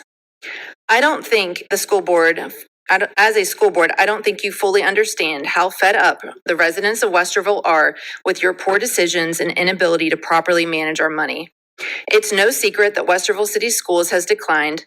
They're barely recognizable from the schools I attended as a child. Residents who don't want to send their children to Westerville schools, but also do not want to leave their homes or the community they've grown up in, have chosen to either homeschool or enroll their kids in one of the many private school options that are seeing incredible growth in their enrollment numbers. Until this district starts making major improvements to student performance and starts to earn back the trust of its residents, you will see continued decline in enrollment, and you'll have a very difficult time getting any future levies approved. On a side note, I would like to take this time to remind our board members that written in board policy under the philosophy of the board, it states that the board declares to maintain two-way communications with citizens of the district and that citizens shall be urged to bring their aspirations and concerns about the district to the attention of this body. Also, under the board's written code of ethics and conduct, you are sworn to encourage ongoing communications among board members, students, staff, and the community. So, when I attended the October 8th Town Hall levy meeting at Blended Middle School, I was incredibly shocked to see 2 board members sitting in front of me attempting to intimidate a resident from speaking out against the levy. And I don't know which was sadder, the fact that you two thought that you could intimidate someone, or that we have two people sitting on our board who are petty, unethical, and unprofessional. It's equally concerning when one of these individuals is a current board member of the Westerville Education Challenge, which is an anti-bullying initiative for our schools, yet here she was publicly bullying a resident. This kind of behavior is completely unacceptable, and you both have failed at your job to represent this community. I would like to remind everyone listening that both of their terms expire next December, and the opportunity to vote them out is coming. Okay, I love it. It was awesome. It was absolutely awesome. She hit on a couple of awesome points. Well, it was all awesome, but let me mention this because I made a mistake earlier. It was definitely Tracy Davidson was one who was sitting next to this guy. It could have been, it's possible that it wasn't Jennifer Altman, because based on her election term and the term of her sitting in that position, it's not her. It could be the board president, or it could be the Muslim, the brand new interim board member. It's possible that it was her also. So it was definitely Tracy Davidson, but either way, these women are terrible, terrible human beings. And that right there should prove the point that I made earlier regarding Kamala Harris and, well, Donald Trump is losing women voters. No, what you just heard was a woman who knows what mean girls do and what mean girls are like. And no one likes mean girls. No one likes anybody who's mean. But there's delusional mean in that you think that someone's mean when they're not. And then there's just being mean. And that's what these women are. These board members are just mean. They're just mean, petty women. Unprofessional, as she said. And then she brought up the huge point of intimidation in the actual education environment from school teachers and even administrators. That the intimidation is coming from administrators and from the board to administrators to then bully school teachers into voting for the levy, or else they might see their job disappear. Well, that's what should happen, because you're supposed to be saving money. And you have the money, but you're just not allocating it for what you should allocate it for. It's incredible. These environments are so disgusting. They're just gross, beyond gross. So there were two more speakers as I described earlier, but well done. Very well done. People are waking up, and the chickens are coming home to roost. Okay. Jab-related things. First of all, there's this. Jesse James sent this my way. This was from Jim Runstad on X. He's a Michigan representative, if not senator. My apologies for, There we go. Senator. Official campaign account for State Senator Jim Runstad. There we go. This has to do with shot taking, hence the jab section of the show. He said the following here on X, and this was on October 29th. He said, Michigan, I wanted to bring to your attention a new bill the Democrats have up for hearing tomorrow in the Health Policy Committee. It says this bill seeks to introduce additional vaccine mandates for school children by adopting, through reference, rules established by the CDC's Advisory Committee. These rules can carry the force as law. It says we've already seen how Undersecretary Benson, criminal, government departments have overstepped their authority, infringing on our rights only to receive approval from the Michigan Supreme Court.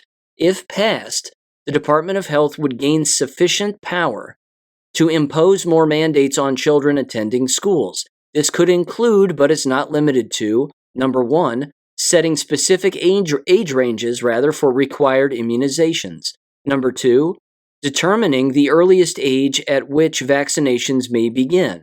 Number three, requiring a minimum number of doses within a given time frame. Number four, establishing the minimum immunization levels needed for school attendance. And number five, regulating the collection, maintenance, and sharing of data in the immunization registry. It says it's crucial to stay informed and engaged on this issue, as these changes could have significant implications for parental rights and public health policy.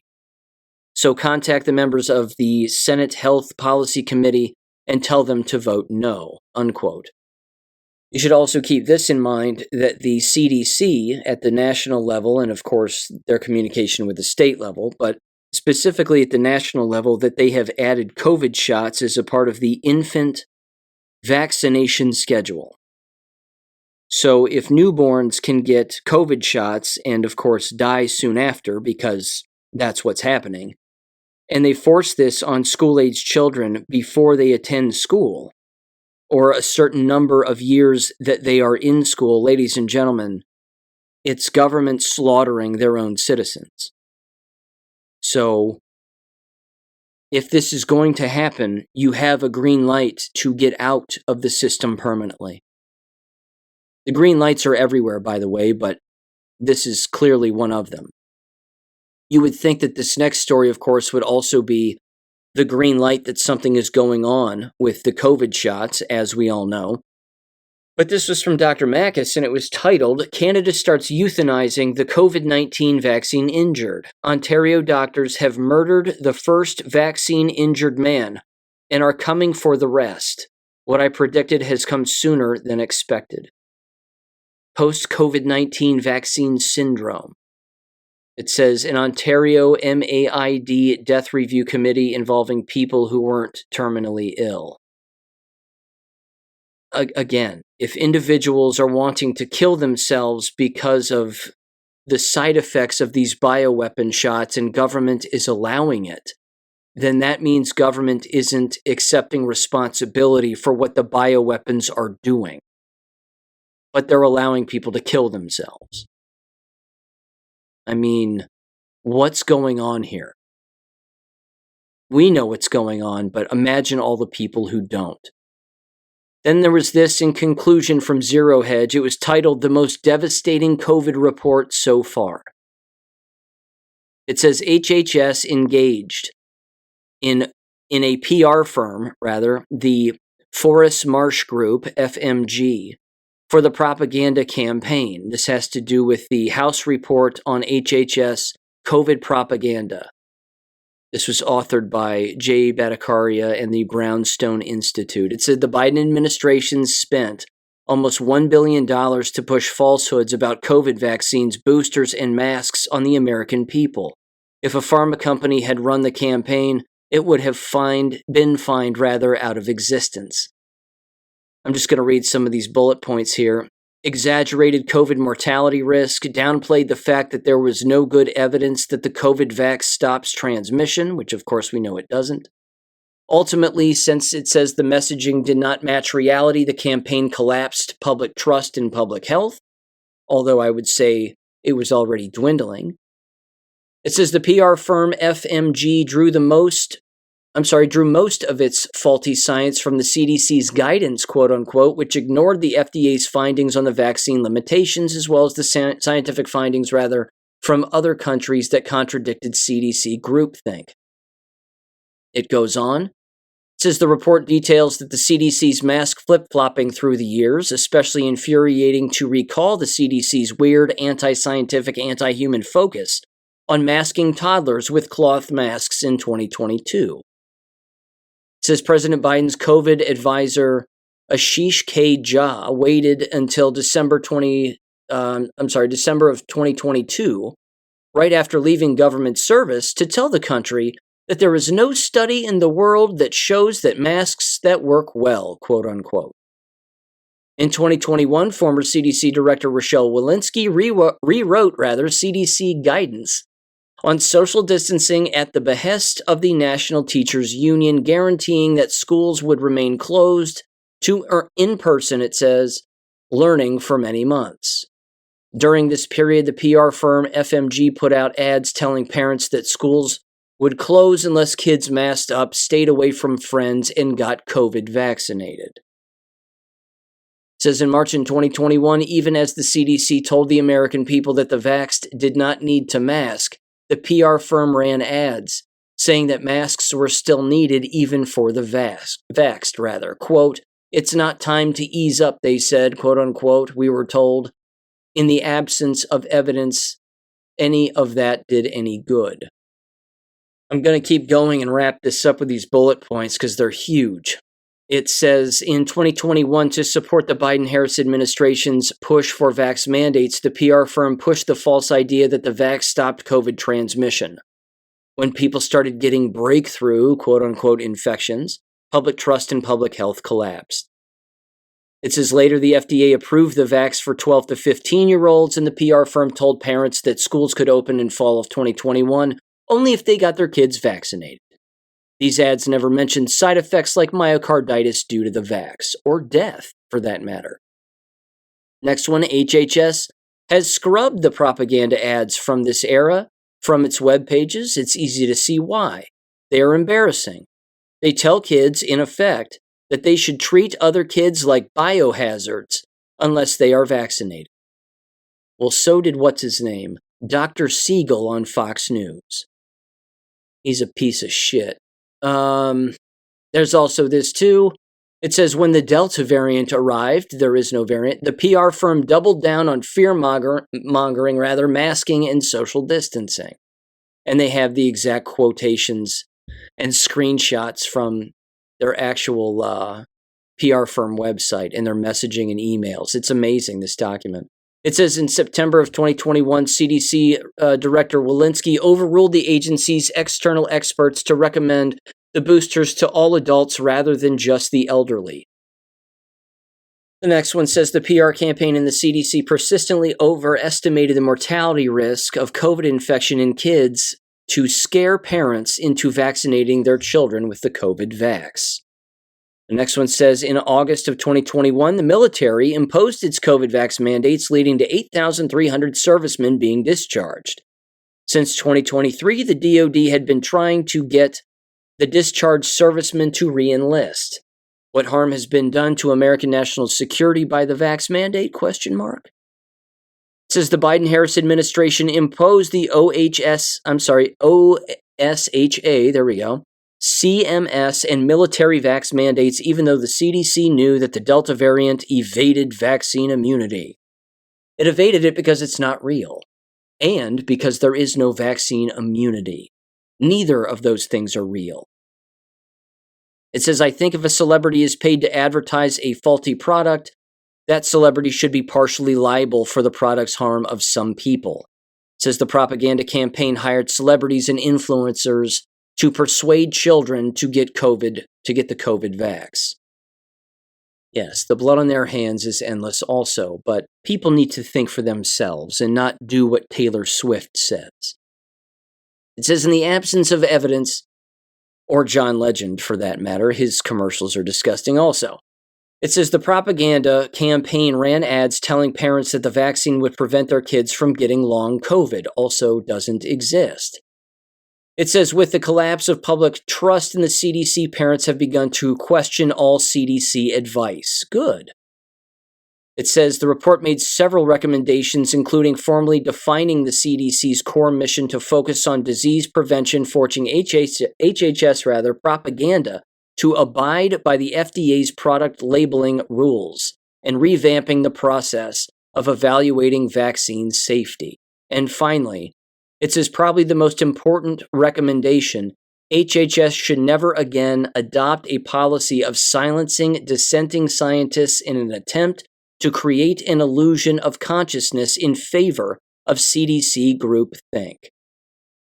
Let me wrap it up with one last thing, which sort of summarizes all of this also, which is rather nice to end on a positive note, albeit late.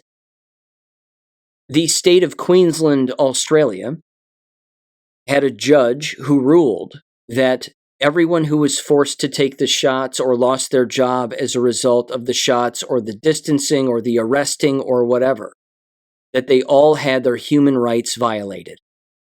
And that this was the largest violation of human rights in the history of that country and specifically Queensland.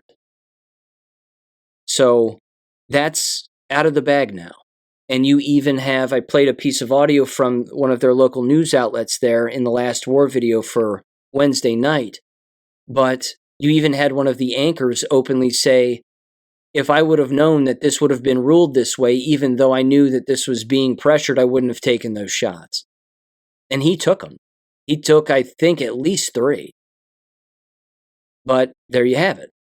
Again, the number of people that are dead from this is astounding. And they even had a medical doctor on who advocated for it at the time, and he openly admitted that he was wrong.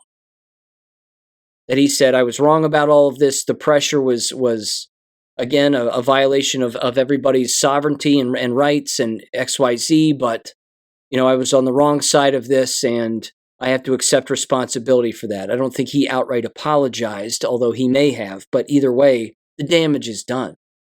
The blood on these people's hands is immense, and we cannot comply. Just like with a stolen election.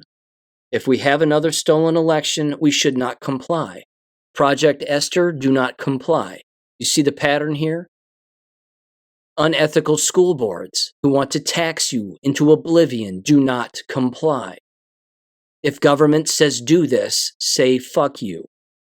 Very simple. And people need to teach this to their children. It's important. With that said, ladies and gentlemen, again, check out the Substack if you're interested. You can check out Project Esther in that PDF under the Government Documents tab on my website, per usual. There will be another war video for Saturday. I will catch you on Monday of next week. There will probably be an episode, I want to say maybe Thursday is what I'm shooting for, and then there might be one on Friday also. In fact, there will be one on Friday, but I'm just going to push it back a little bit, push Wednesday's episode back to probably Thursday, just because I want to sit back and see what happens here and document American history. And then I'll be on the show to discuss it further. So I will be back on Monday. And with that said, ladies and gentlemen, thank you for listening as always. I know it was a long one, but I appreciate it. Have a great weekend, and I'll catch you on Monday. Peace. Thank you for listening to American Education FM. Make sure and check out AmericanEducationFM.com for more information. Take care and God bless.